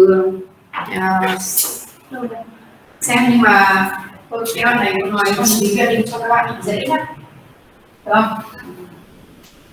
Hay là tin như tụi em không? Chết mất. Đây là tính nào cũng được. Đây. Ở đây là một trong những cái bước để xác định cái clone mà các bạn biết là tức là sau cái bước transform này, đúng không? Các bạn làm được lượng và sự trong này nó có rất nhiều plastic đã rồi, đúng không? Bây giờ cái đống này nó sẽ được transform vào cái con vi khuẩn. Trong cái con vi khuẩn này thì nó mang các cái loại, mỗi con thì nó mang cái gì mình không biết, đúng không? Vì mình muốn là thường là mình sẽ suspect là một cái con này nó sẽ mang cái plasmid mà mình muốn, đúng không? Thì ở đây này, ngoài cái việc mà các bạn sẽ nuôi nó ở trong cái môi trường mà có cái antibiotic, đúng không? Và các bạn nhớ là ở trong plasmid bao giờ mình cũng có cái selection marker ấy, đúng không? Có cái gen encode cho cái đấy, nên là trong cái plasmid này nó đã có cái gen encode cho cái tính kháng đấy rồi, thì có nghĩa là cái con nào mà nó đã mang được cái plasmid này thì nó mới có số lượng, đúng không? Đó, nên là những cái con nào mà nó mọc lên thì thường là nó sẽ trừ những cái con mà rất là đặc biệt nó bị nhiễm, bởi vì thường là mình đã chuyển vào cái con vi khuẩn đấy là mình biết là bình thường cái con này nó sẽ không sống được trong môi trường có vaccine đấy, đúng không? Bởi vì là trong đấy là một cái con E. coli, ví dụ E. coli thường là empty, trong đấy nó không có không thể sống được trong môi trường vaccine, đúng không? Còn nếu như mà khả năng nó bị nhiễm thì ok, nó có thể nhiễm, nhưng mà tóm lại là cái khả năng đấy nó sẽ rất là ít. Thì tóm lại là đầu tiên nó sống được là ok rồi đã, nhưng mà bởi vì nó sống được thì nó vẫn còn những trường hợp mà cái gen nó bị flip, hoặc là nó tem đầm, hoặc nó lỗi, hoặc nó bị skip đi, frame skip ấy. Có nghĩa là đáng lẽ mình phải chèn vào ở cái vị trí này nhưng mà nó lại bị atom blue hoặc là như thế nào đấy, do cái quá trình PCR nó không đúng, được không? Các em biết là cái quá trình PCR thực chất là nó sử dụng enzyme thôi. Nếu mà nào mà vẫn còn nhớ cái khóa CV thì cái enzyme mà mình sử dụng cho phản ứng PCR nó cũng rất là khác nhau, các nhãn hiệu khác nhau, các loại khác nhau, nó sẽ phát triển từ cái tắc lên, nhưng mà cái tính đặc hiệu của mỗi loại enzyme nó cũng theo giá tiền, cũng theo loại. Có nghĩa là cái high fidelity giống như kiểu là mình đã PCR là 100% chuẩn xác, nhưng mà có những cái thì nó chỉ chạy được đoạn đầu là chuẩn xác thôi, xong đoạn sau thì nó sẽ cái khả năng bị lỗi là nó tăng lên rất là nhiều, thì có thể là nó sẽ tạo ra những cái lỗi như vậy. Thì ngoài cái tandem này, ngoài cái flip này, thì mình cũng phải muốn là cái sequence nó phải chính xác nữa, chính xác tức là trình độ tự gen này nó phải đúng, nên là ngoài cái việc đấy thì đảm bảo là cái trình tự gen của insert của mình nó cũng phải đúng nữa. Nên là cái để kiểm tra cái colony đấy có đúng hay không thì cái phương pháp chuẩn nhất và cuối cùng sẽ vẫn phải là sequencing. Có nghĩa là các bạn sẽ gửi cái mẫu đi để giải trình tự xem là cái plasmid đấy các bạn sẽ thiết kế mồi, sẽ gửi cho họ, xong rồi mình sẽ nói là cái plasmid này là matrix loại gì này, mình muốn sequence từ đâu đến đâu. Không biết là thường là các bạn sẽ phải sequence, ví dụ như cái gen nó ở đây ở giữa thì bạn sẽ phải thiết kế mồi ở bên ngoài, đúng không? Sử dụng cái mồi ở bên ngoài cái gen của bạn đây, thì để cho biết chắc chắn là cái gen của mình cái trình tự có đúng hay không. Nên là các bạn sẽ phải gửi đi để làm sequencing. Và cái bước cuối cùng nha. Nhưng mà sau khi đã nhận được cái kết quả xem sinh rồi ấy, làm thế nào để các bạn biết được là cái kết quả đó đúng, hiểu không? Bởi vì khi mà bạn người ta gửi kết quả cho bạn ấy thì người ta sẽ không nói là cái con nào đúng đâu. Ví dụ như bạn screening đến 100 con thì không bao giờ người ta check cho bạn là cái trình tự nào đúng, và bạn phải tự thực hiện nó. Có nghĩa là cái trình tự gen của các bạn chèn vào bạn đã biết rồi, đúng không? Bây giờ bạn sẽ có một cái công cụ để bạn align với lại cái trình tự mà bạn nhận được. Nếu như mà nó đúng 100% không có mutation gì thì có nghĩa là cái clone này của bạn là ok chưa. Nếu nó bất kỳ cái vấn đề gì thì mình sẽ không sử dụng cái đấy, đúng không? Nên là cái phương pháp chính xác nhất vẫn là sequencing. Nhưng mà trước khi mình gửi đi sequencing ấy thì có rất nhiều những cái phương pháp khác để test trước, bởi vì là cái khả năng sequencing chỉ là cái cuối cùng thôi, bởi vì là đắt nên là không ai vụ một phát các bạn đã extract con này và extract con này xong gửi sequencing luôn, mà mình phải có những phương pháp khác để test trước. Vậy thì những phương pháp khác đấy là gì? Thì nó có một số những phương pháp. Cái đơn giản nhất là ví dụ như nếu các bạn sử dụng cái đơn giản nhất là các bạn gọi là colony PCR nhá. Đây này, nói lại đến cái bước này, cái bước mà khi các bạn transform và nuôi để cho nó separate ra từng con một, đúng không? Cái colony này tại sao người ta gọi là colony? Bởi vì khi các bạn pha loãng cái ống vi khuẩn cái này nhá, các bạn chuyển vào một cái ống khác, một ống vi khuẩn ở trong đây, chưa? Xong là plasmid nó vào đây và nó chui vào bên trong những con vi khuẩn, chưa? Và các bạn sẽ pha loãng này, các bạn nuôi ở trên đĩa thì từng con vi khuẩn sẽ mọc ở từng chỗ một khác nhau, được chưa? Và sau 24 giờ thì một con này nó sẽ nhân lên rất nhiều con và nó chụp lại vào chỗ, thì đây là gọi là một cái colony, đúng không? Nhưng mà những con vi khuẩn ở trong một cái colony này là nó identical, bởi vì nó chỉ grow bằng cách divide thôi, được chưa? Nên là mình sẽ suspect là tất cả các con ở trong này là nó giống nhau. Thì nếu như mà nó mang cái contract của mình thì có nghĩa là cái dòng số 1 này mình sẽ đánh dấu cái dòng số 1 này, số 2 này, số 3 này, số 4. Tất nhiên là sau khi mà các bạn test con nào thì các bạn sẽ nuôi riêng rẽ ra và các bạn giữ lại cái chủng đấy, giữ lại trong tủ âm 80 đấy, để sau này khi mà giải trình tự xong thì mình sẽ biết là con nào đúng, mình sẽ lấy ra mình dùng con đấy, và mình vứt mấy con đi, được chưa? Thì bây giờ cái bước tiếp theo này là các bạn sẽ lấy từng con một, nuôi tách nó ra, các bạn sẽ nuôi trong ống số 1, ống số 2, ống số 3, vân vân, được chưa? Sau đấy thì là gì? Vi khuẩn nó lớn lên rồi, trong mỗi cái ống này vi khuẩn rất là nhiều, plasmid rất là nhiều. Bây giờ các bạn sẽ extract plasmid, đúng không? Plasmid extract thì các bạn sẽ extract rồi thì các bạn sẽ có thể gửi cái này đi sequencing. Nhưng mà trước khi extract ấy, các bạn sẽ có thể làm PCR ở 2 bước. Cái bước thứ nhất này, ngay kể cả trước cái bước mà các bạn tách colony, các bạn có thể làm colony PCR. Colony PCR là gì? Colony PCR có nghĩa là bình thường đấy, cái PCR bình thường là PCR bình thường nhé. Ví dụ như kia cái template thường là bạn sẽ có cái chromosome của host, đúng không?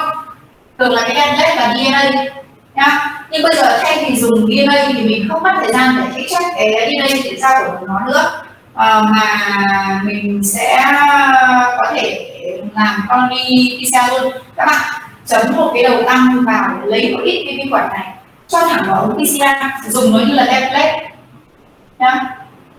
Colony này PCR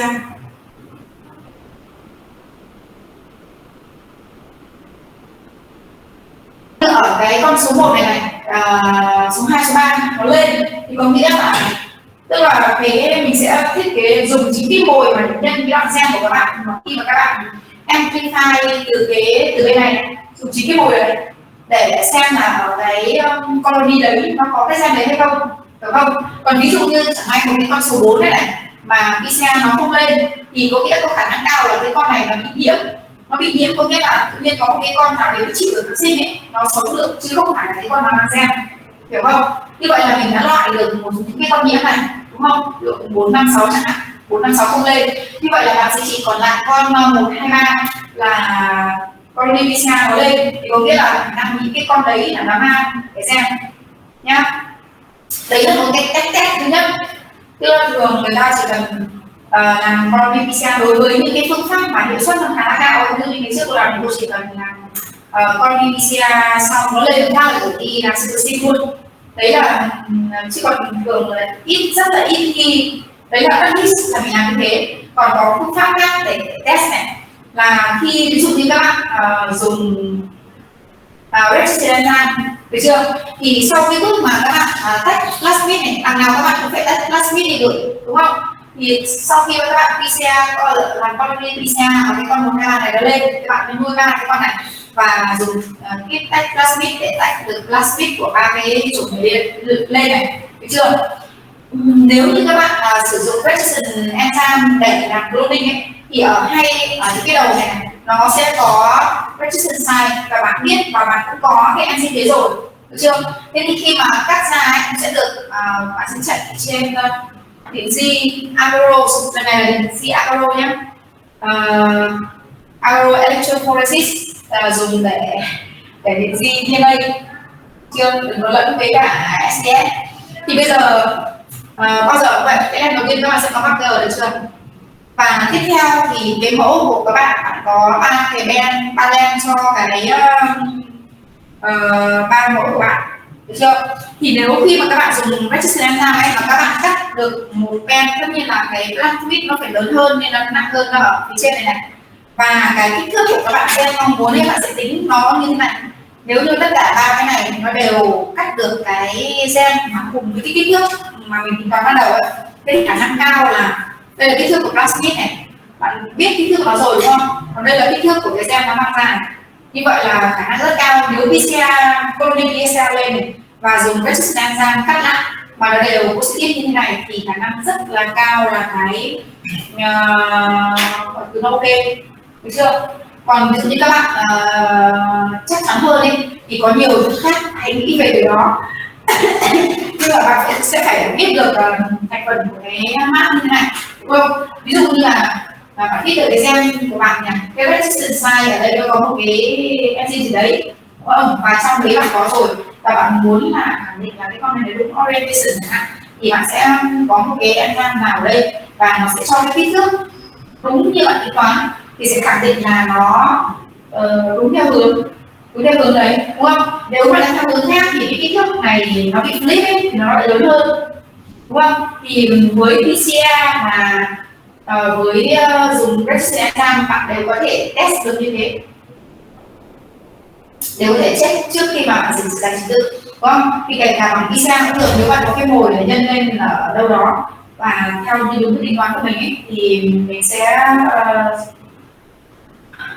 biết là mấy cái mẫu này là khả năng cao hay không, nó đã được chèn vào rồi này, chèn vào rồi thì nó sẽ được sống được đấy này, chưa? Đi sao lên thì một thời gian đấy được chèn, ok, đấy ví dụ thế. Thì đấy là cái lúc mà rồi, ok, còn quay lại cái trình tự gen này. Cái trình tự gen cô đang nói dở là ở cái đoạn mà S1 của cái con Zika. Con Zika là cái con mà ngày xưa nó rất là hot, bởi vì ở Việt Nam cũng đã có những cái trường hợp mà cái con virus này là nó bị mũi đốt ấy, mà con mũi mà nó bị nhiễm cái con này ấy, con người cũng bị nhiễm mà nó sẽ bị nguy hiểm ở chỗ là nó gây bệnh đầu teo nhỏ ở trẻ sơ sinh, có nghĩa là cái đứa trẻ nó sẽ đầu nó bị nhỏ hơn bình thường mà tất nhiên là nó sẽ không được bình thường lắm ấy, nên là có con đợt nó rất là cũng khá là hot. Và cái này thì nó cũng phổ biến ở châu Phi hơn, và mình thì chỉ có một vài trường hợp thôi.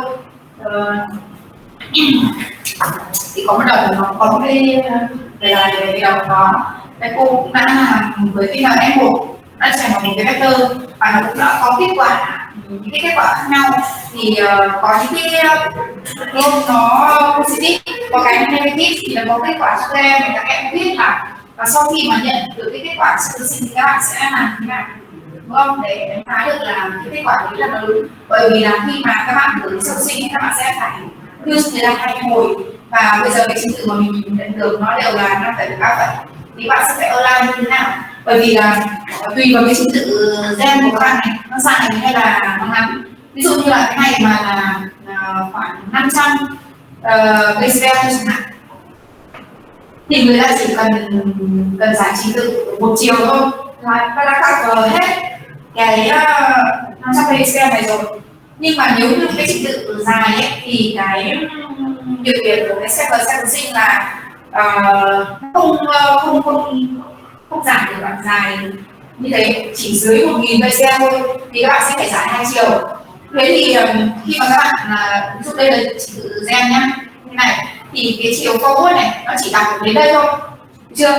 Còn cái chiều còn lại reverse này nó sẽ đọc được đến đây, được chưa? Đấy, hai cái đoạn này. Còn cái đoạn này thì nó sẽ đọc đến đây thôi. Thế thì nó bị thiếu cái khoản này và thiếu cái khoản này nữa, được không? Thì với hai cái trình tự như thế này, các bạn sẽ làm thế nào để ngược nó lại, và các bạn sẽ phải kiểm tra xem là nó có đúng hay không. Với cả forward và reverse thì mình sẽ biết là có cái câu lạc ở giữa ấy, thì nó sẽ đầy đủ thông tin cho cái gen của mình. Thì đấy là một cái cơ bản cũng rất phổ biến. Thì đây là một cái trình tự sẵn thiết kế rồi. Nếu như có thời gian thì cô sẽ cho các bạn làm, nhưng mà bây giờ thì mình sẽ xem trước. Ví dụ đây là một cái trình tự của cái gen nhé, đấy nó chẳng có gì đâu, bảo cái EGC vậy thôi. Và nhìn lúc mà đao về thì các bạn sẽ phải đao được đúng cái trình tự của cái gen mà người ta làm trong bài báo đấy, và cái vector người ta sử dụng vector gì. Thì đây cô sẽ đưa cho các bạn, đây là một cái trình tự gen nhé. Đây là ví dụ.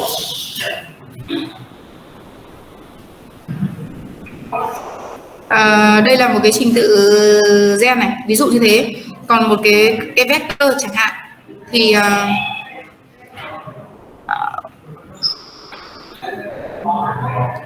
cái vector ví dụ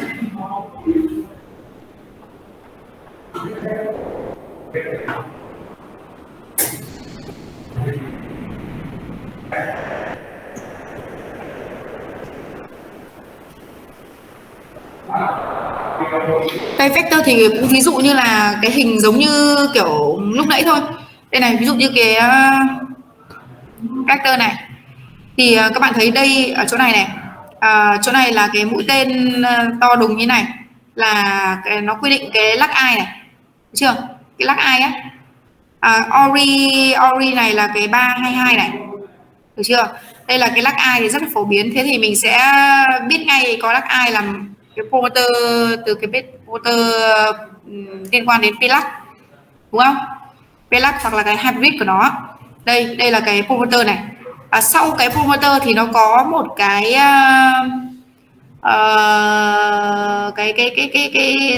cái đoạn của glutathione transferase, được chưa nhá? Thì có nghĩa là nó sẽ có một cái đoạn ở đây. Nếu như bình thường sau cái promoter này thì nó sẽ mã hóa cho cái enzyme này, transferase mà, đây là một cái enzyme, đúng không? Thì sau cái enzyme này các bạn sẽ có một cái, người ta view lên, cái zoom lên cái trình tự này, thì sau cái protein này nó sẽ có một cái protease registration site ở đây, có nghĩa là nó sẽ có thể, bạn sẽ có thể dùng cái enzyme precision protease này để cắt ở đây, được chưa? Và sau cái vị trí này là multi cloning site, rất nhiều enzyme ở đây, đúng không? Thế thì nếu như các bạn dùng registration enzyme để insert cái gen NS1 của mình chẳng hạn, nếu như các bạn dùng BAM thì các bạn sẽ phải thiết kế mồi như nào, dùng N1 cái node 1 này hay là echo hay small tùy các bạn, đúng không? Thế thì cụ thể là bạn sẽ phải chọn cái nào. Nếu như mà làm sao biết được là mình nên chọn cái nào? Để chọn cái nào thì nếu giả sử như là trong lab các bạn có hết đi, không vấn đề gì về vấn đề kinh tế đi, thì cái điều mà các bạn phải check là gì? Trong cái bài giảng lúc nãy ấy, tôi có nói rồi đấy.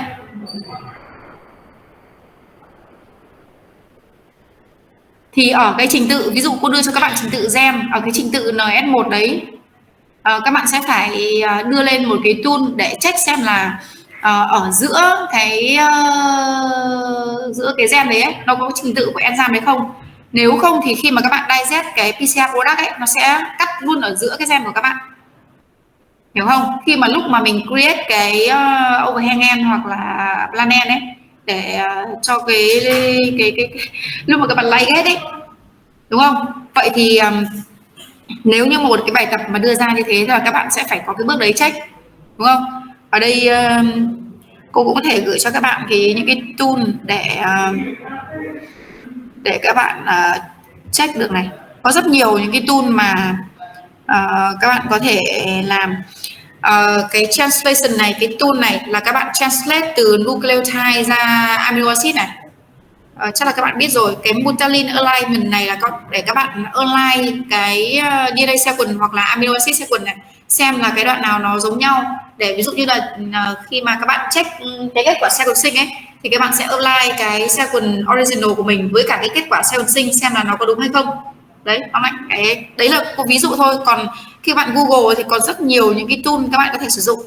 Cái reverse complements này thì ví dụ như trong thiết kế mồi, các bạn có thể copy cái sequence vào, xong là các bạn reverse complement, các bạn đỡ phải làm bằng tay này, đúng không? Thì đây là cái tool để bạn có thể làm khi mà bạn thiết kế mồi. Tiếp theo là cái protein information, thì cái này là để phục vụ cho cái việc là khi bạn có cái từ trình tự DNA này, bạn muốn translate ra trình tự amino acid rồi, đúng không? Xong rồi bạn sẽ xem là với cái trình tự amino acid đấy thì cái tính chất của protein của mình nó như thế nào.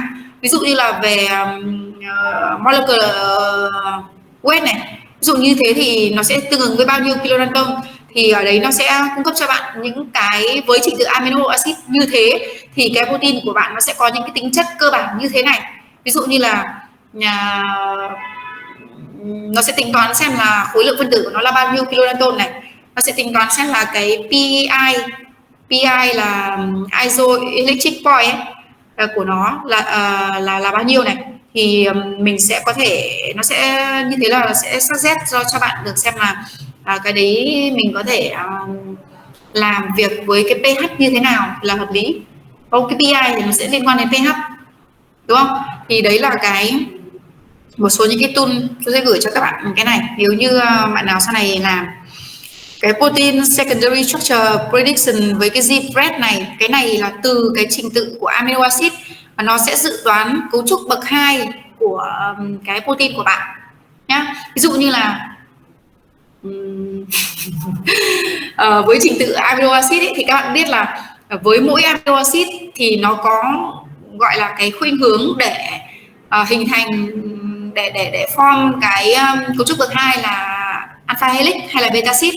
Thì từ trình độ amino acid người ta cũng có thể dự đoán được cấu trúc bậc 2, thấy chưa? Cấu trúc bậc 3 nó còn dự đoán được nữa là cấu trúc bậc 2, nhưng mà tất nhiên là cái thuật toán ấy nó sẽ phải từng bước một, tức là nó sẽ phải biết được là như thế này là lên bậc 2 là như thế nào, đúng không? Và từ bậc 2 nó mới tiếp tục connect với nhau để thành bậc 3. Đó, thì nó có những cái tool để nó làm như thế.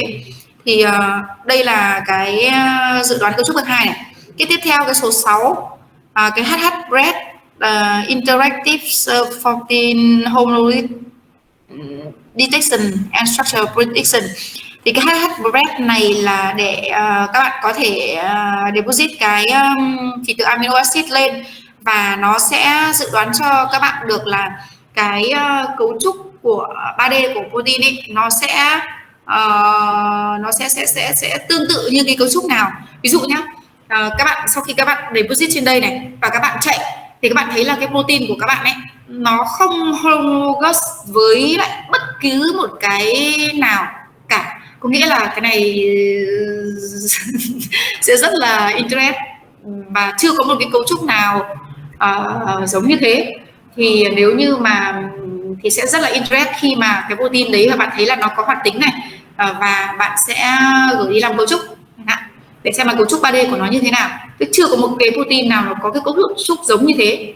Đó thì nó cũng rất là hay, phải không? Đó.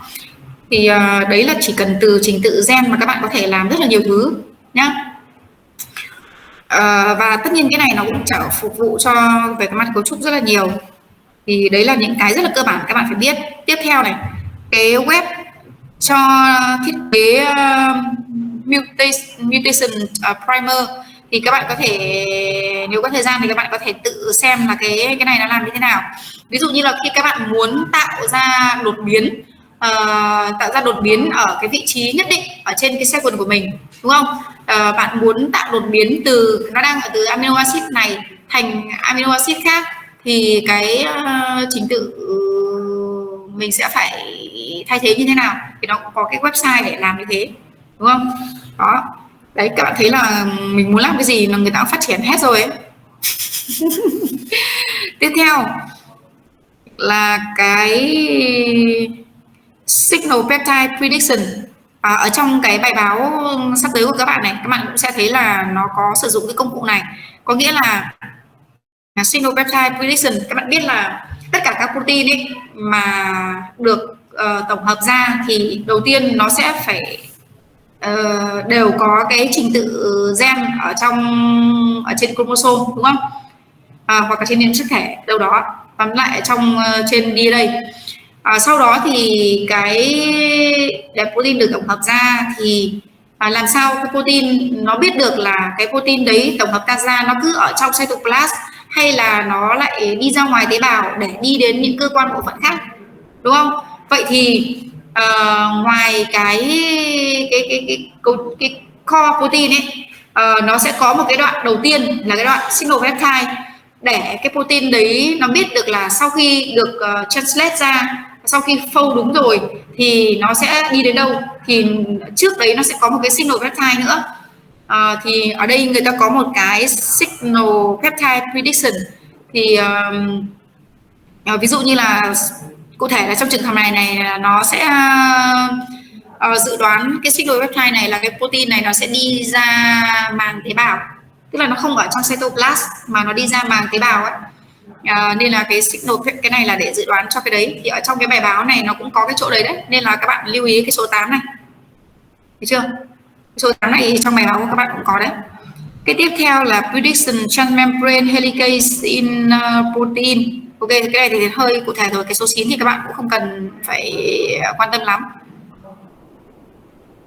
Đó, thì đây là những cái tool mà nó cũng rất là phổ biến. Thì các bạn có thể nốt lại những cái thứ này, và các bạn cũng có thể tìm những cái tool công cụ. Có thể là mỗi lab thì mọi người sẽ sử dụng cái tool khác nhau, nhưng mà mục đích chung là để phục vụ cho những cái việc này là các bạn biết là chúng ta có thể làm được nhá. Còn nếu như mà buổi hôm tới mà chúng ta có thời gian ấy thì cô sẽ cho các bạn online cái kết quả của cái bước screening của cái NS1. Cái NS1 cô đã làm cloning rồi, biểu hiện rồi, thì nó có cái kết quả để cho các bạn thực hành. Thực ra là cô làm rất nhiều rồi nhưng mà kiểu kết quả mình không lưu lại ấy. Cái đợt đấy là chưa xóa đi, nó có sẵn ở đây, bởi vì không thì nó đầy hết cả máy. Đây cô sẽ show lại. Đây đang nói lại về cái map này. Cái map này nó chỉ là một cái map rút gọn thôi, một cái map ví dụ. Còn khi mà các bạn nhận được cái map ấy, các bạn sẽ cố gắng đọc cái map nó như thế này này. Bài báo người ta sẽ rất cụ thể là các bạn sẽ phải người ta sẽ sử dụng cái xem nào.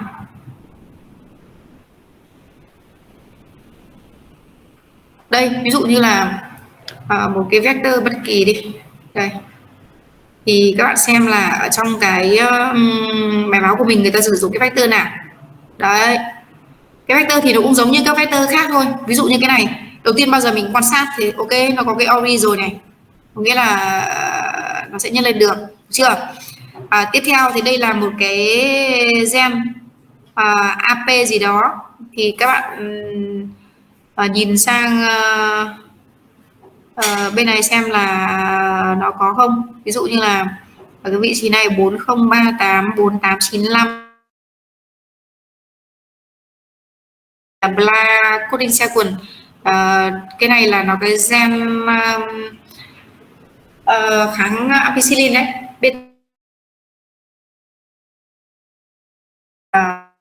Beta lactam coding sequence thì có cái gen này thì cái này nó sẽ kháng ampicillin. Tiếp theo là cái đâu rồi, ở đây các bạn có tìm thấy promoter được không? Ở đây có cái LAC I này, ok, LAC I bên tay phải này, đúng không? Đó. Còn ở đây nó có multi cloning site. Thế thì có nghĩa là trước cái multi cloning site này thế nào nó cũng có cái promoter đâu đó ở chỗ này nhá, đúng không? Đây này, nó có T7 promoter này, đúng không? Pelvi sequence này. Thế thì ở chỗ này cái chỗ đen đen này là gồm rất nhiều cái multi cloning site. Vậy thì phía trước nó chắc chắn là sẽ phải có promoter. Và trong cái trường hợp này đấy, các bạn thấy là lần trước cô đã nói là những cái PET system ấy, những cái PET system này là nó sẽ dùng T7 promoter nhá. Thì ở đây bao giờ với một cái map này ở phần dưới nó cũng sẽ có một cái khung cho các bạn là nó sẽ zoom lên cái map của các bạn là nó cụ thể như thế nào ở từ cái vùng promoter. Đấy, ở đây các bạn có T7 promoter sequence, nó là đoạn này như này. Sau cái T7 promoter các bạn có operator của cái LAC nhá, đúng chưa? Tiếp đến đấy là các bạn có ribosome binding site ở đây, được chưa? Và gần ribosome binding site, ngay đằng sau ribosome binding site thì các bạn sẽ có cái methionine đầu tiên ở đây, được chưa? Thế thì có nghĩa là ở đây sau cái methionine này các bạn sẽ có một đống các thứ này. Cái gạch màu đen này nó đang nói là đây là cái pelvi leader. Thì đây là một trong những cái gọi là signal peptide nhá. Thì dù là như thế nào đi chăng nữa nhưng mà cứ đầy đủ các thành phần thì bạn thấy là đây là có promoter này, operator này, ribosome binding site này, methionine này. Vậy thì nếu như mà khi biểu hiện thì cái translate nó sẽ bắt đầu từ cái methionine đằng sau của ribosome binding site, được chưa nhá? Thế thì cái trình tự gen ấy, nếu như các bạn phải insert vào thì nếu như không insert vào trước đây thì bao giờ cũng vậy, nó sẽ translate bắt đầu từ chỗ này. Như vậy là nếu như mà các bạn thiết kế gen nhá, ở đây bao giờ nó sẽ có cái pelvi này, cái pelvi ở đây về sau nó sẽ bị cắt đi, cái đoạn này này nó sẽ cắt đi và cái protein này nó sẽ được chuyển ra periplast. Bởi vì như cô nói là cái pelvi này là nó là cái single peptide mà nó sẽ giúp cái protein nó di chuyển ra cái periplast ở cái màng của ở giữa hai lớp màng của màng trong và màng ngoài của con vi khuẩn ấy.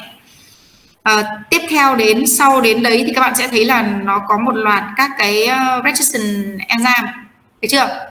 Đấy, thì nếu như các bạn dùng registration enzyme để insert cái targeted gen của mình vào ấy thì nó sẽ translate như nào? Nó sẽ translate từ bắt đầu có methionine này cho đến hết đến tiếp theo cái đoạn gen của các bạn, được chưa? Và nếu như các đoạn gen của các bạn mà các bạn không để stop codon ở đâu đấy ở cuối cái gen ấy thì nó sẽ translate cả cái phần histag này.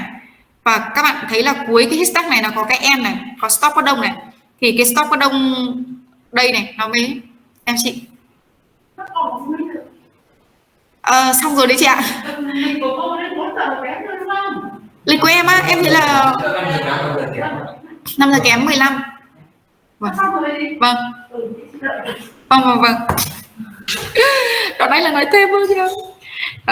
Đến cái em này, đến cái stop codon này đấy, nên là các bạn phải luôn luôn lưu ý là xem là cái ATG ở đâu và cái stop codon ở đâu. Nếu như mà các bạn không chèn vào cuối cái trình tự gen của mình ấy, cái trình tự gen của mình này, bạn check xem là nó không có cái stop codon ở cuối cùng ấy thì nó sẽ không dừng lại đâu, hiểu không? Và nếu mình tóm lại mình muốn dừng nó lúc nào thì các bạn phải ý thức được điều đấy, được chưa? Thì khi mà các bạn đọc báo nhé, cô yêu cầu là các bạn sẽ phải down cái vector về bởi vì trong báo nó có sẵn chính xác là cái vector gì rồi, nên em chỉ cần gõ tên này và ghi là map thì em sẽ download được một cái map như thế này về, được chưa? Và các bạn sẽ make cái zoom ở cái chỗ đoạn này lên, và các bạn download cả cái trình tự của cái gen đấy về, và các bạn phải tự thiết kế mồi, hoặc là nếu trong bài báo mà bạn tìm thấy nó đã thiết kế mồi rồi ấy thì các bạn sẽ phải phân tích xem là cái mồi đấy, cái đoạn nào là nó complementary với cái gì,